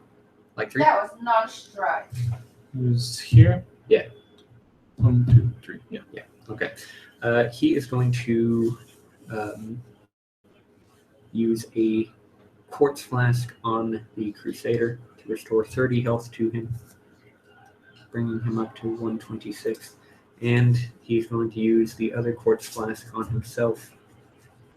He's got a bad feeling about this, which puts him away. I just erased the Crusader's quartz flasks.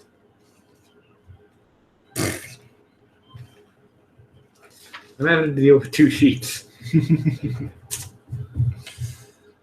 And so the Cleric goes back up to 149. Sometimes you have, with this game, you need to prioritize. If you're using items, you may.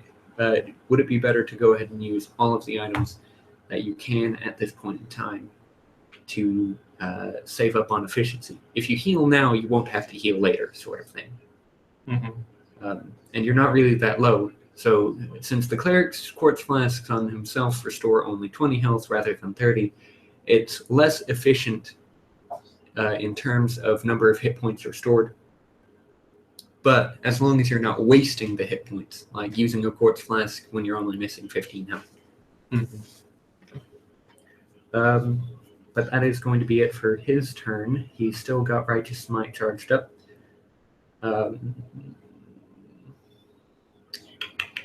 Okay, that means that it is the Reaver's turns. Each Reaver will move up 6 spaces.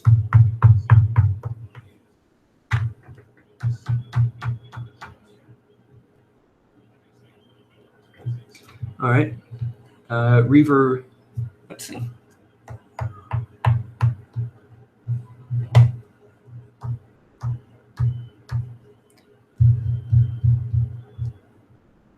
All right, Reaver 1 is going to target the Crusader.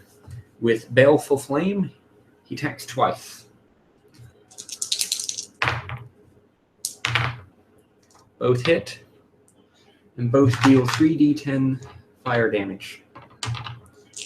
It is unholy. Let's see, that's going to be 18, 28.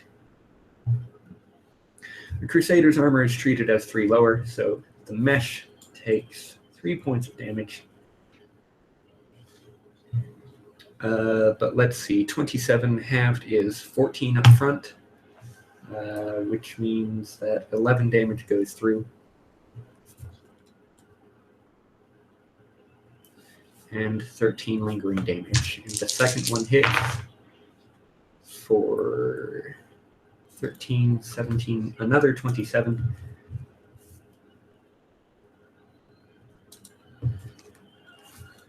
Crusader is down to 104 and has 26 lingering damage accrued. Reaver number 2 makes 2 attacks against the cleric. Hit. And hit. What am I doing? All right.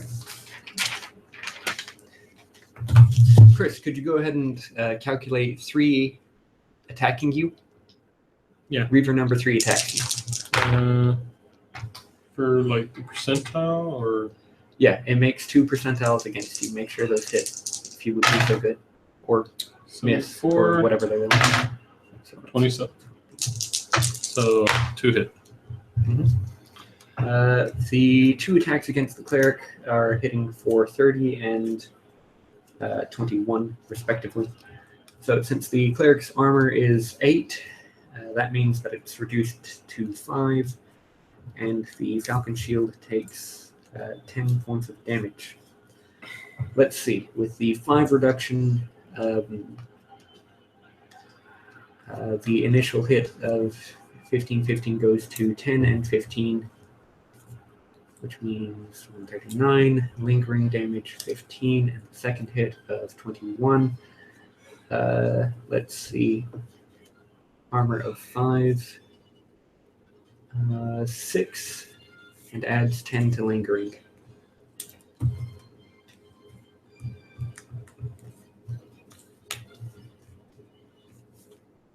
All right.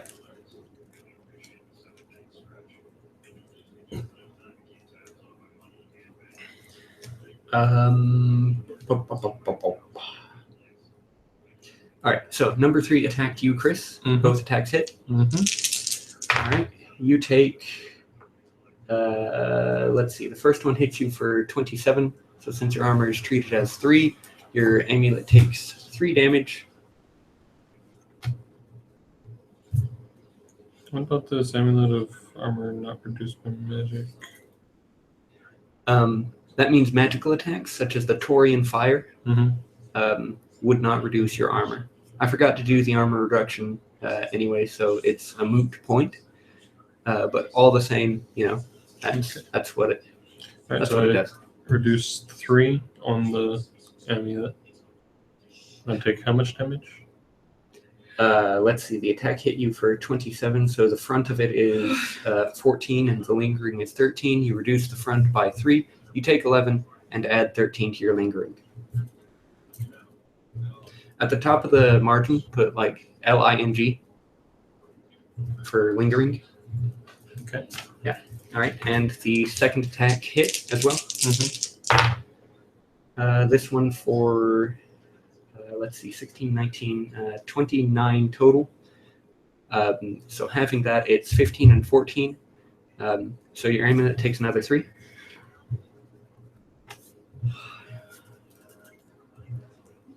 You take 12 damage and add 14 to lingering.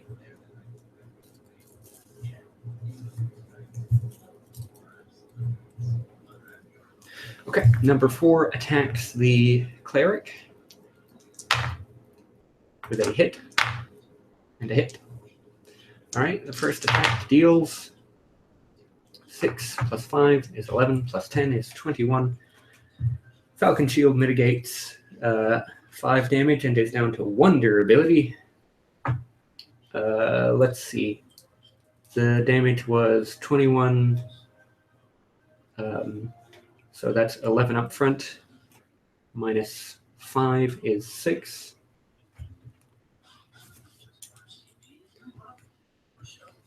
And 10 added on to lingering.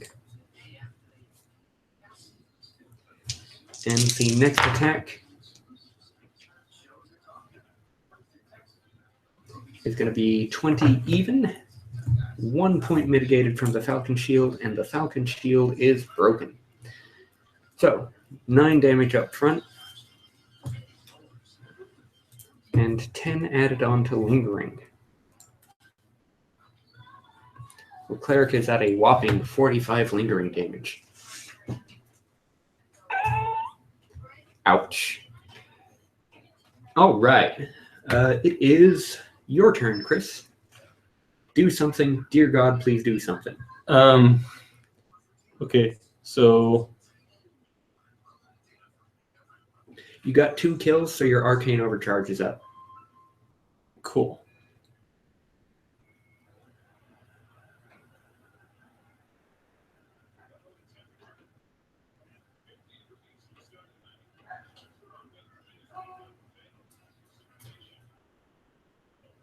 The Crusader says we should probably focus fire. Yeah.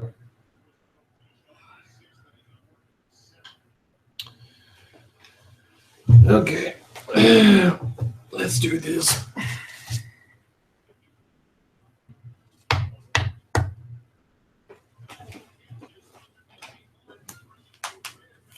Cleric just healed, so he didn't attack anybody, and the Crusader's attack missed. Yep. Alright, so let's do... They're all at 80 health, but they have no armor. Alright, so... Also, if you're wondering why the Lightning Whip does comparatively little damage, like as compared to, say, the Cleric's 3d6 plus 6 for his blue mana weapon, it's that armor mitigation up front. Which helps me nowhere at all in this case. Yeah. So you're attacking number 1. First one will hit. Second one will hit. Third one will hit. So do I roll 48 or just double the 2? If it's double damage. Again, Do I roll 48 or do I just roll the 2 and double it? just roll the 2 and double.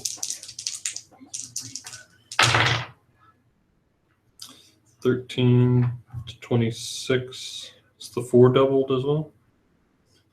Yes, 13 plus 4 is 17, by the way. So 17 Is 34. 34 damage to number 1. Okay. Set that. 15 damage. Okay.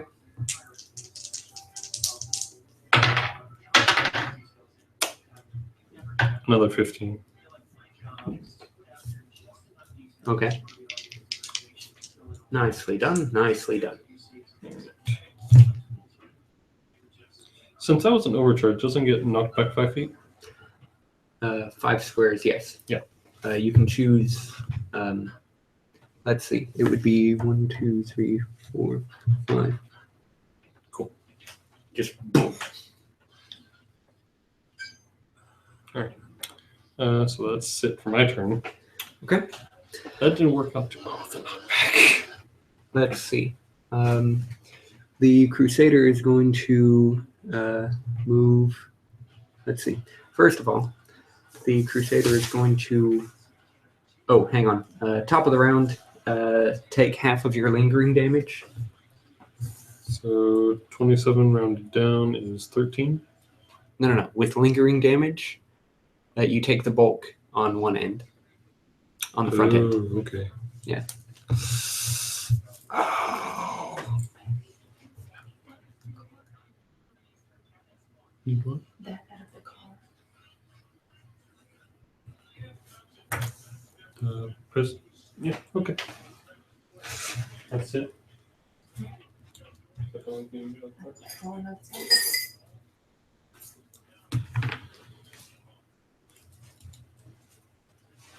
I don't know what that can call you now. Sorry. You're fine. All right, let's see. On the Crusader's turn, he is going to move. He's going to run, first of all. So it goes back down to 31. Then he is going to, let's see, 1, 2, 3. He's going to attack number 2 with the halberd. And it's going to hit. It's going to be 4d8 plus 10. 7, 11, 17, 27 plus half again is rounded down 13, so 40 total damage onto number 2.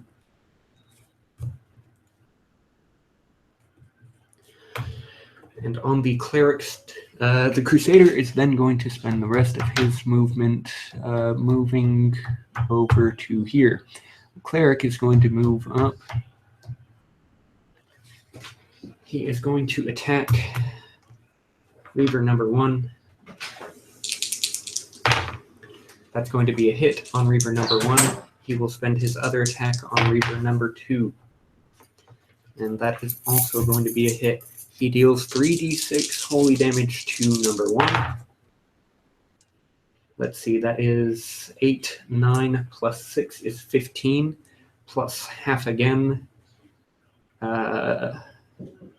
is 24, plus half again from the Reaver's vulnerability is 36. So Reaver 1 goes down.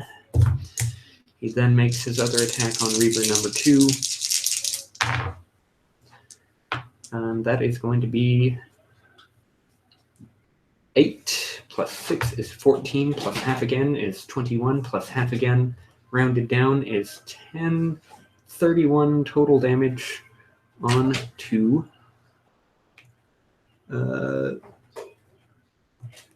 Reaver number 2, which puts it at 10 health. All right. It is the Reaver's turns. Oh god. Oh god, indeed.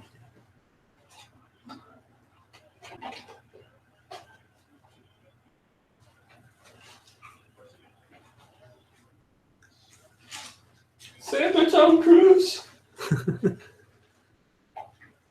Let's see. Reaver number 3 is going to move up and use Drain on the Crusader. Oh no. Drain deals 2d10 plus 7 at a melee. It is strictly unholy damage. Let's see, so that's 12 plus 7 is 19. And then 8 plus 7 is 15. So let's see, that's going to be, let's see, it was 17 and, no. 16 and then 15. I am good at this. Let's see, it's unholy. So the first one is going to be places the chain mesh at 1, 15, 12. Look at couple two books here. 82, and then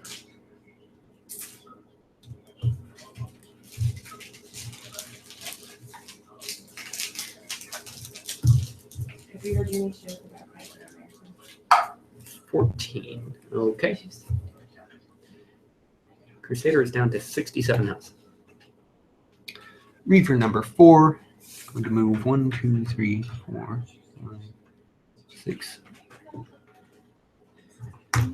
Reaver number 4 takes a shot at the mage and hits twice.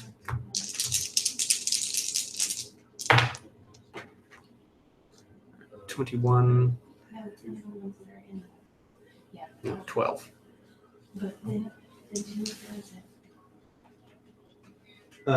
22 damage. 11 up front, 11 lingering. So does that 27, did that go down? Or is that Should have at the start of the round, half of it. So down to it's down to 13. and then bumped up 11? Up to 24. Yep. If you still have durability on your amulet, it would have mitigated 3 points of the upfront damage, so you only took 8.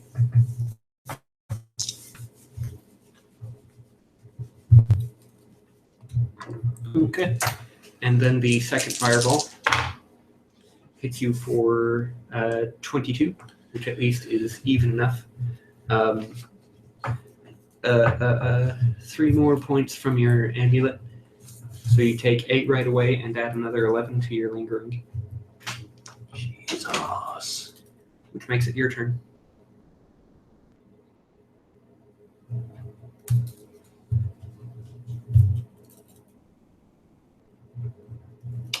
Yeah, I just might die next turn.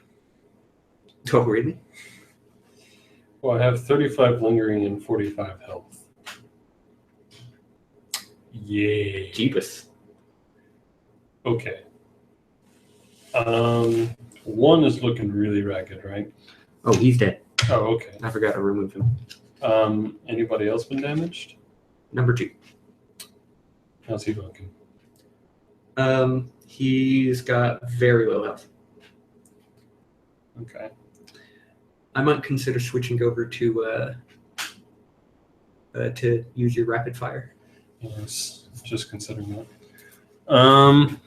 Yeah, fuck it. Let's do it. Sapphire shards, rapid fire. All right, so. Oh wait, number 2 didn't attack the cleric. Hang on. You can go ahead with your turn. I'm just going to do this real quick.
Did we unmute? Yes. Okay. It's flashing if it's muted. Okay. I didn't remember if we did or not. That could have been bad. Have you ever wondered what it's like to roll 10d10? How many is that? That is 1, 2, 3, 4, 5, 6, 7. 10. All right. It's all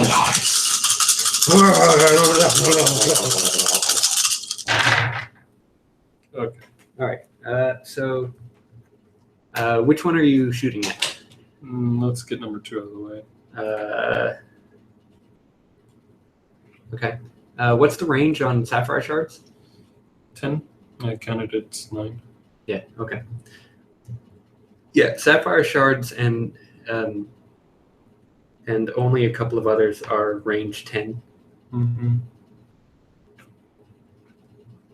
Okay, so let's go down the line. All right, number 2 takes.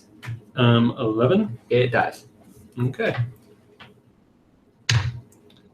Let's focus on number 4. Number 3. 3. Yeah. 10. Okay. 20. Oh, you want me to just start adding these up? No, I'll add them up. All right. So 10. Another 10. 9. 5. 4. 3. 2. 2. 2.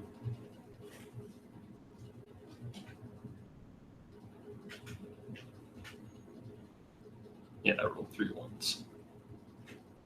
How short was I? You dealt 47 damage to him of his 80 life, Okay. which puts him at 33. All right, top of the round, which means take half Wait, of your lingering since that was damage. my turn, did I take all that damage? No. Lingering damage ticks at the top of the round. Okay. Yeah. That's so that even if a player passes, which technically is not taking their turn, they still accrue that damage. So the cleric takes 24 of his lingering damage.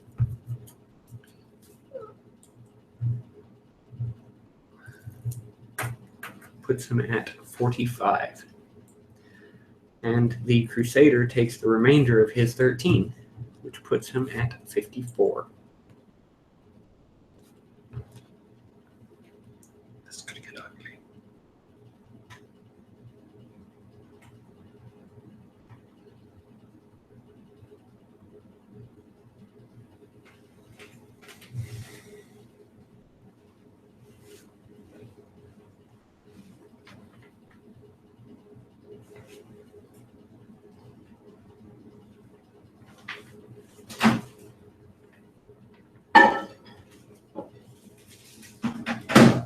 All right, the Crusader. Regenerate your energy. Oh, that's right. I spent the 10. The Crusader is going to run, which means that he basically mitigates the energy regain, and he's going to attack.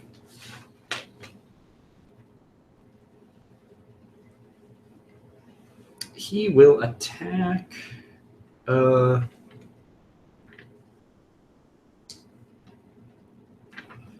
Let's see.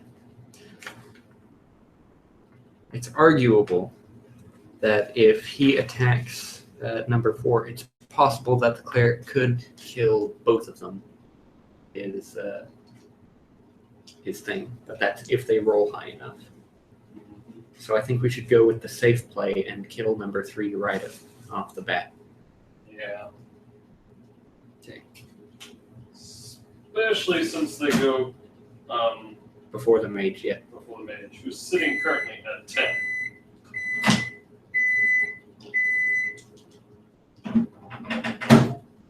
Oh, wait a second.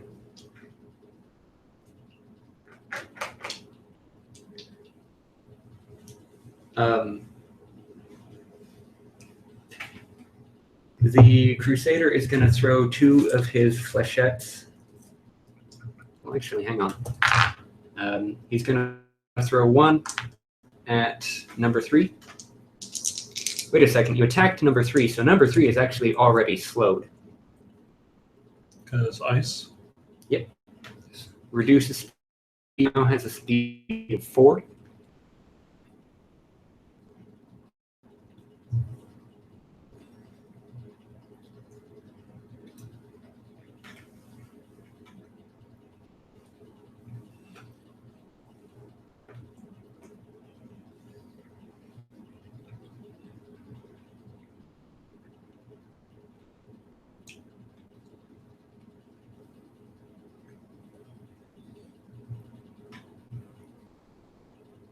Items are way up there.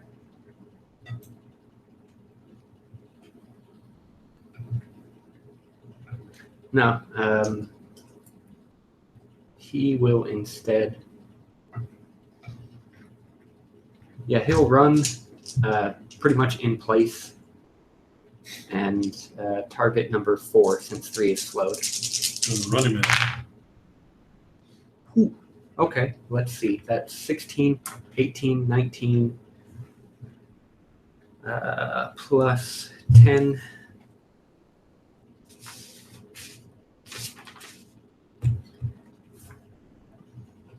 I forgot to subtract green mana last turn. Right, so that's 10. 10, 18, 19 plus 10 is 29. Plus half again is 14. So that's 43 damage on that one. Puts it at 37. It is the cleric's turn.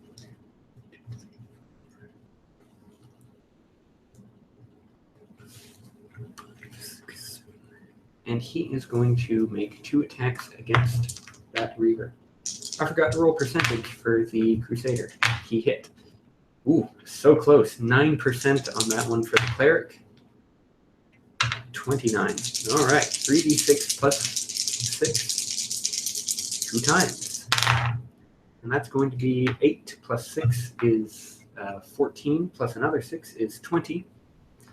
Plus half again is 30 total damage.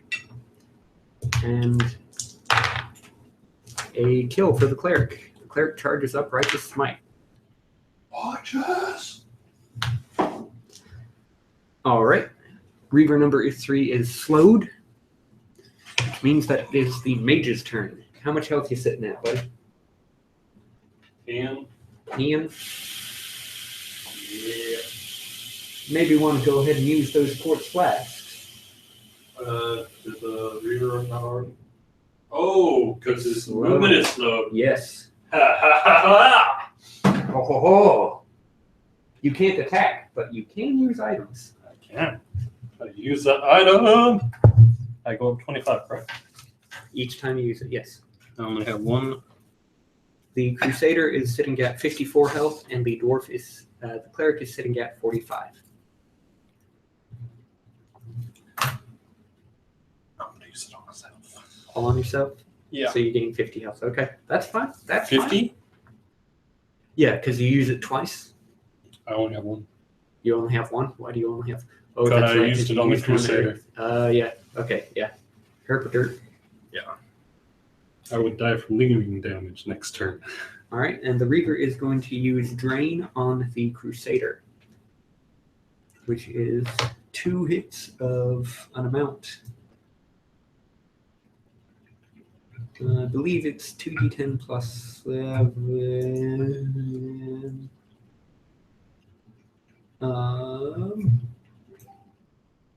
Yes, 2d10 plus 7. Okay. So 13 and then 20. All right, so the first hit, Crusader's armor is now 2 because the chain mesh broke. All right, so it was 13.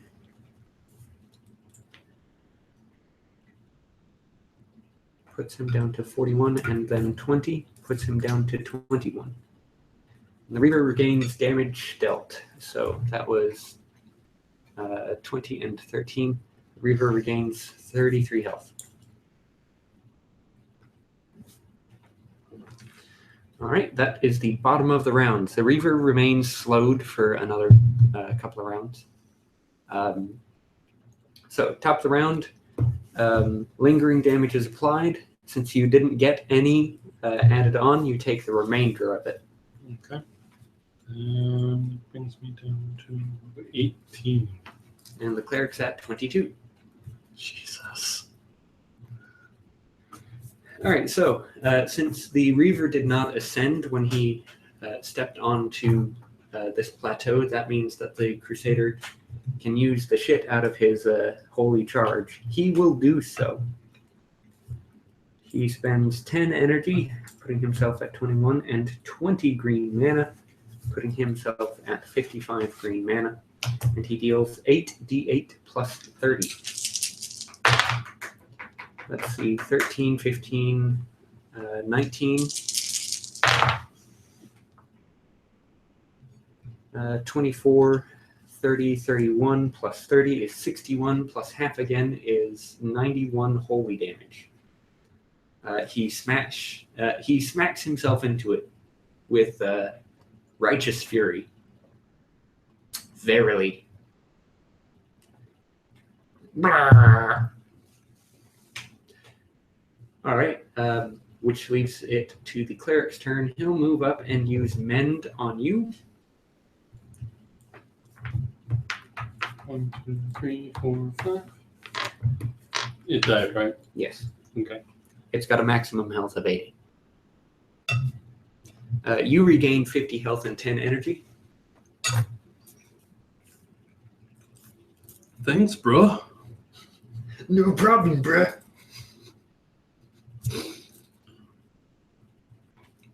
All right. Hey. All right. So that's going to be the end of the playtest. What did you think, Chris?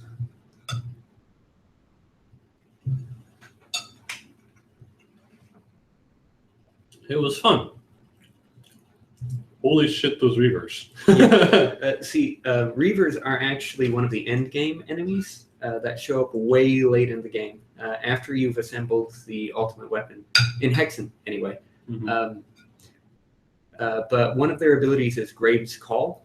They can make a Reaver out of an enemy corpse, non-Reaver corpse, but it rises at half health. So basically, if there's more than like 3 Reavers in a given room, things get way out of hand really fast.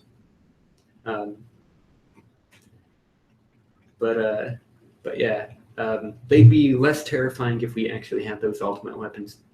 As you saw here, they can be fought with 3rd-tier weapons, but it's difficult.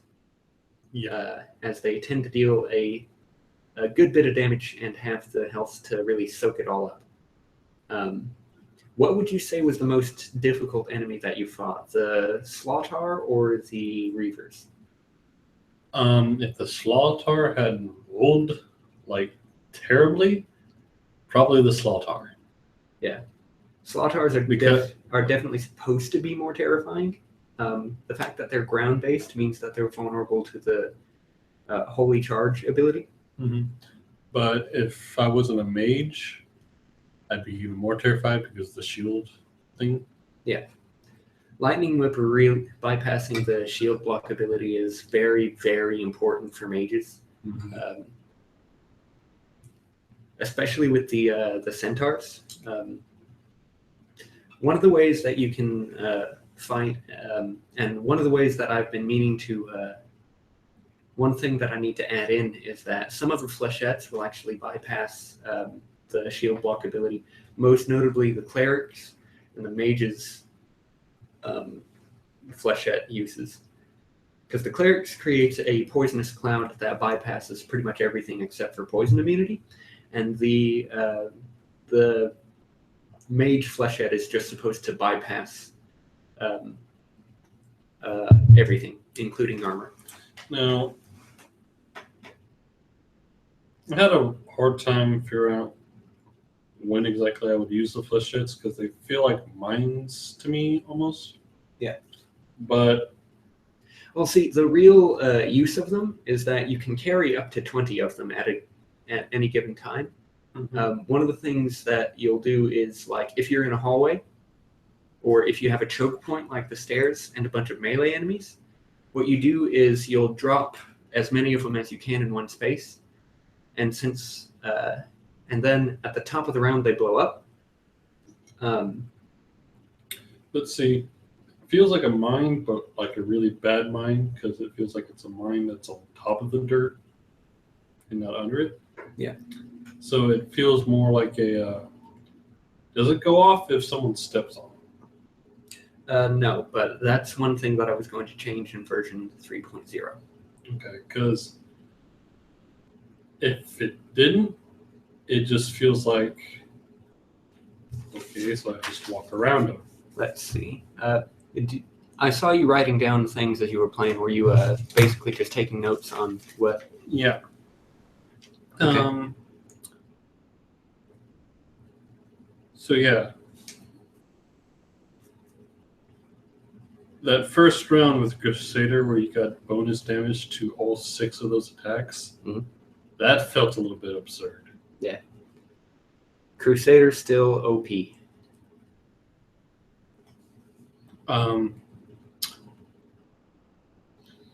I feel like with the switching of weapons and that sort of thing, are you open to the idea of the character getting to choose whether he gives up his movement or his attacks, or just a static one? I feel like it should be static. Okay. I'm mostly leaning to making things more static,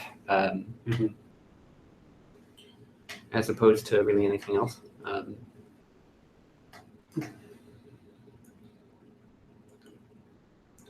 Because if that were the case, it feels like it would give characters a more defensive move that they could make. Mhm. Because I noticed that at one point I was thinking it'd be really nice if I could just do something where I didn't attack, but it gave me decent defenses. Yeah. Something to allow me to give myself time so my allies could get to me and help me. Okay. Let's see. Defensive options. Like aside from just, someone gonna attack me melee, pop the Bar of Wrath. Cloak of Wrath, yeah. Cloak of Wrath. Mhm. I feel like that would probably. It's going to be hard to figure out with it. There's a lot of things being ranged. Yeah, the defensive options are supposed to be armor. So far in my playtest, I haven't gotten a chance to adequately playtest those. And I think it would be a lot easier. I'm thinking about doing away with lingering damage altogether. What do you think? And just have it like all up front. It was an idea that I wanted to play with, but I'm not sure if I should keep it. I like the idea of it. So, I like the idea of it. It just feels clunky to me. It does feel a little bit clunky. I was going to say that, but I like the delay effect. Like, Yeah, it keeps people from just getting bursted. Like, what the it fuck? makes you think a lot more. Yeah, it gives you more options to work around it because with delay effects, it's more damage, but it's over a period of time. Yeah. So you have And I want to show you. I want to load up Hexen real quick on my computer and show you what exactly I'm trying to convert from first-person shooter into tabletop form. Mm-hmm. And I'm really only using a first-person shooter as the basis for it because I really fucking love that game, man. It is phenomenal to me. Like I don't like first-person shooters, but I love Hexen. So that's what I'll show you in a minute. And the reason that I wanted to add in lingering damage was because in the first-person shooter, you can mitigate some damage by strafing as you're hit with a projectile. Mm-hmm. So I wanted to add some sort of translation for that so that it's, you still take damage, you still got hit by the projectile, but it's not something that's immediate. But another thing also is I need to go back through and retool the damage on a lot of the ranged attacks, because originally they functioned off of originally they were supposed to function by becoming another symbol on the grid. Like once you fired a projectile, it would travel up to the range listed in it, right? Projectiles essentially were a third entity that took priority over players. Speed was projectiles, players, enemies, right? And once a projectile traveled that much, it would essentially hang there in the air. You could, and this was one thing that I really didn't like about that system, was that the player could walk around a projectile on their turn. Like, it was supposed to be some sort of bullet time mechanic, which was interesting in theory, but less so in execution. Yeah. So that's one of the reasons that the projectiles seem really, really good as opposed to melee attacks, because they haven't been retooled yet. Melee attacks haven't changed. I was thinking about possibly adding some sort of critical hit mechanic, like for strictly for melee attacks only. Just because they required you to, be up there in the danger, face tanking everything, Mm-hmm. But I'm also not sure about that because the advantage of melee attacks is already that they don't miss. right? And I wanted there to be a clear distinction, a clear advantage to using melee attacks over ranged attacks when you're melee with something. And that's why a lot of the weapons that fighters, clerics, and their hybrid classes get have alternative attack methods where they use less mana but transform into melee attacks. Mhm. See, that's one of the things that I wanted to get at. So I'm not sure.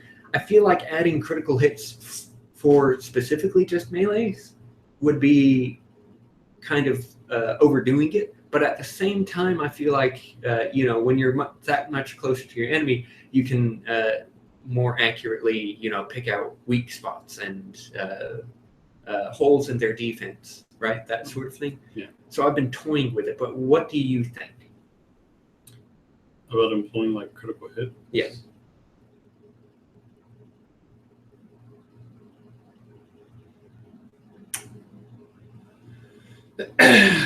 Well, the way you have the damage set up and the bonuses you get from a lot of different things, I don't think you necessarily need critical hits. Mm. I like the there's always a small chance of something will miss. The Slotar missed at point blank range. Yeah.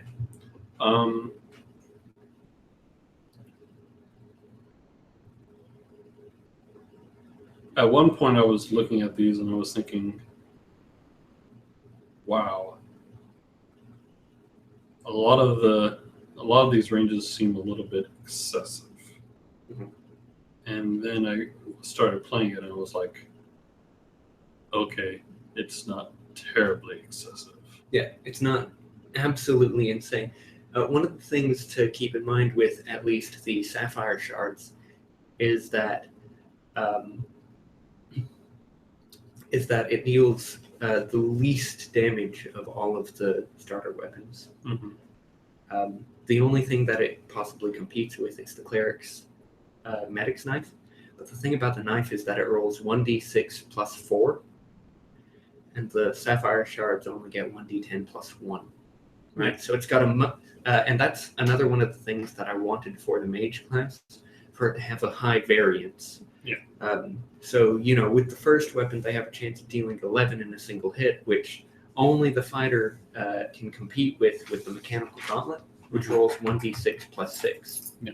But again, with that, I wanted the fighter to have the best melee damage, because they don't get a ranged weapon until their third tier weapon, Mm-hmm. the green mana one, because their blue mana one is also melee, and they are the only class to have their blue mana weapon be melee. Mm-hmm. And to make up for that, the blue mana weapon for the fighters has a lot of interesting effects for it, like the Bone Hammer, which was the weapon that the Crusader this time around didn't even use. It ignores 2 points of armor, and it has a feature called Crushing Blow. You can lower armor by 6 for 1 round. Now that at first sounds very restrictive, right? Because it's only 1 round, but it's intended for use as part of a party setup. And if there's only 1 player, then the effect rolls over at the end of their next turn. The Bone Hammer's other feature is Hook Bone, which actually prevents an opponent from attacking.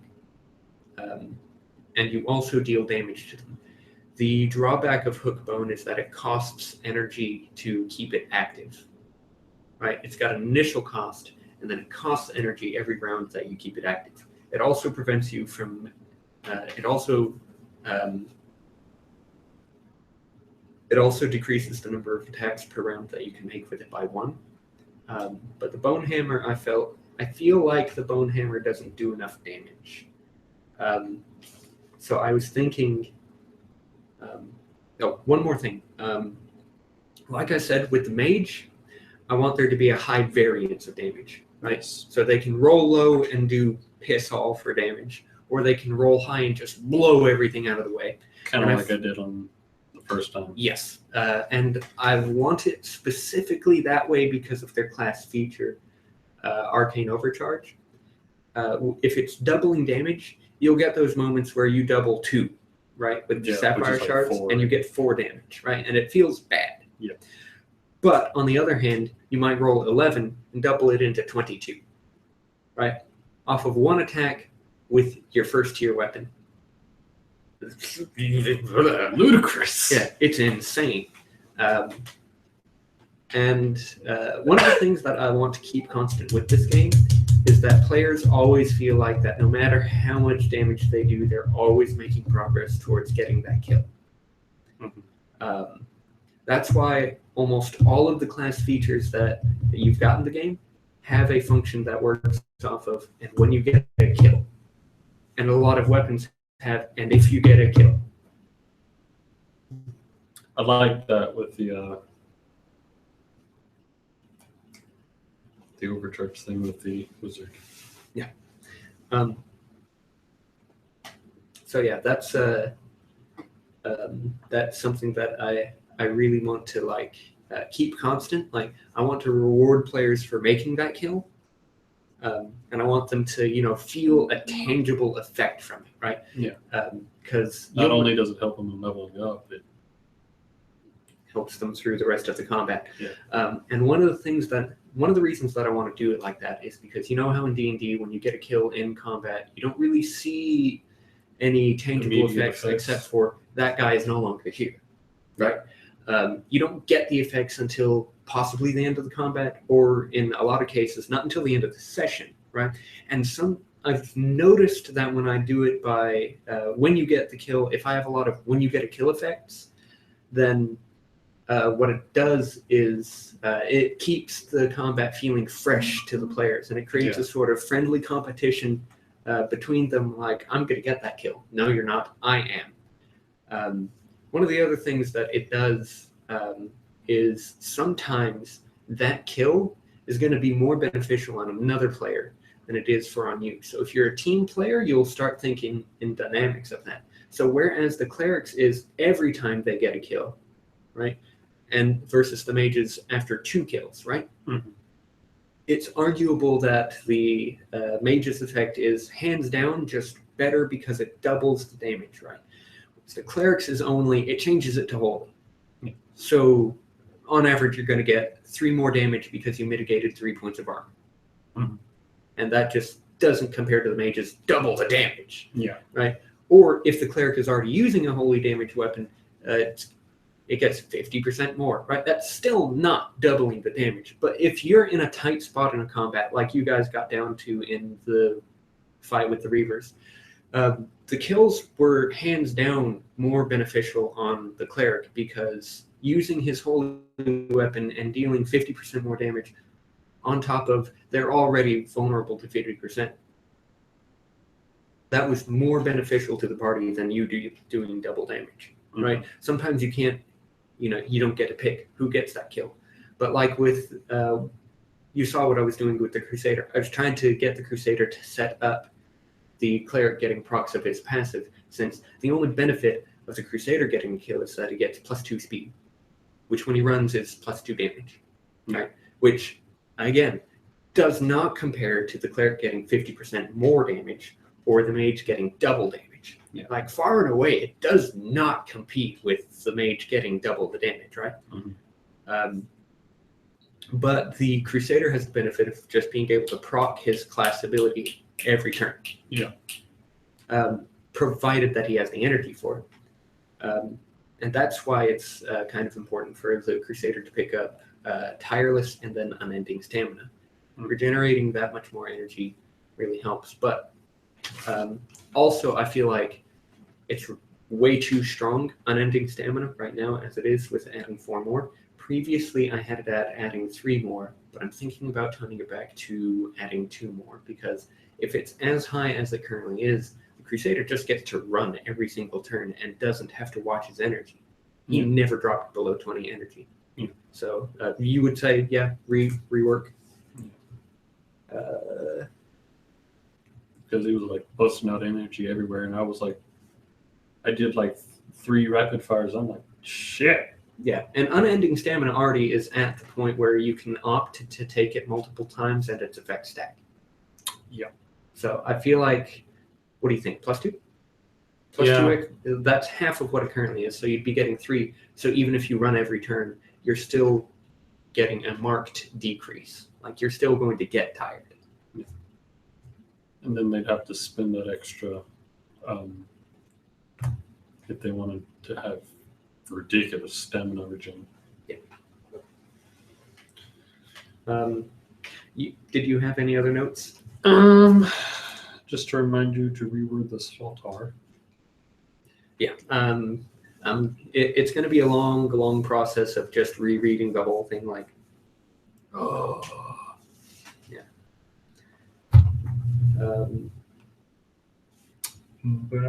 Any other insights or notes that you wanted to mention?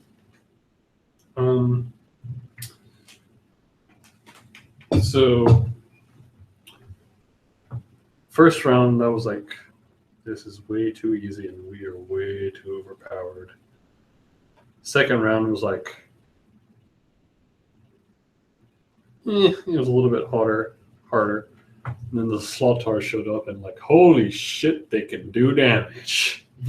Ettins are intended to be like an enemy that, you know, in small numbers, not all that threatening. You can really easily take them out. Mm-hmm. Ettins are one of those enemies that's intended to be fought in like sets of 10. Yeah. Right. And that's another reason that I want effects that proc off of when you kill an enemy. Mm-hmm. Right? Because there are enemies like the Ettins and the Afrits. And about a good month or two, yeah, I'll be looking. Bye.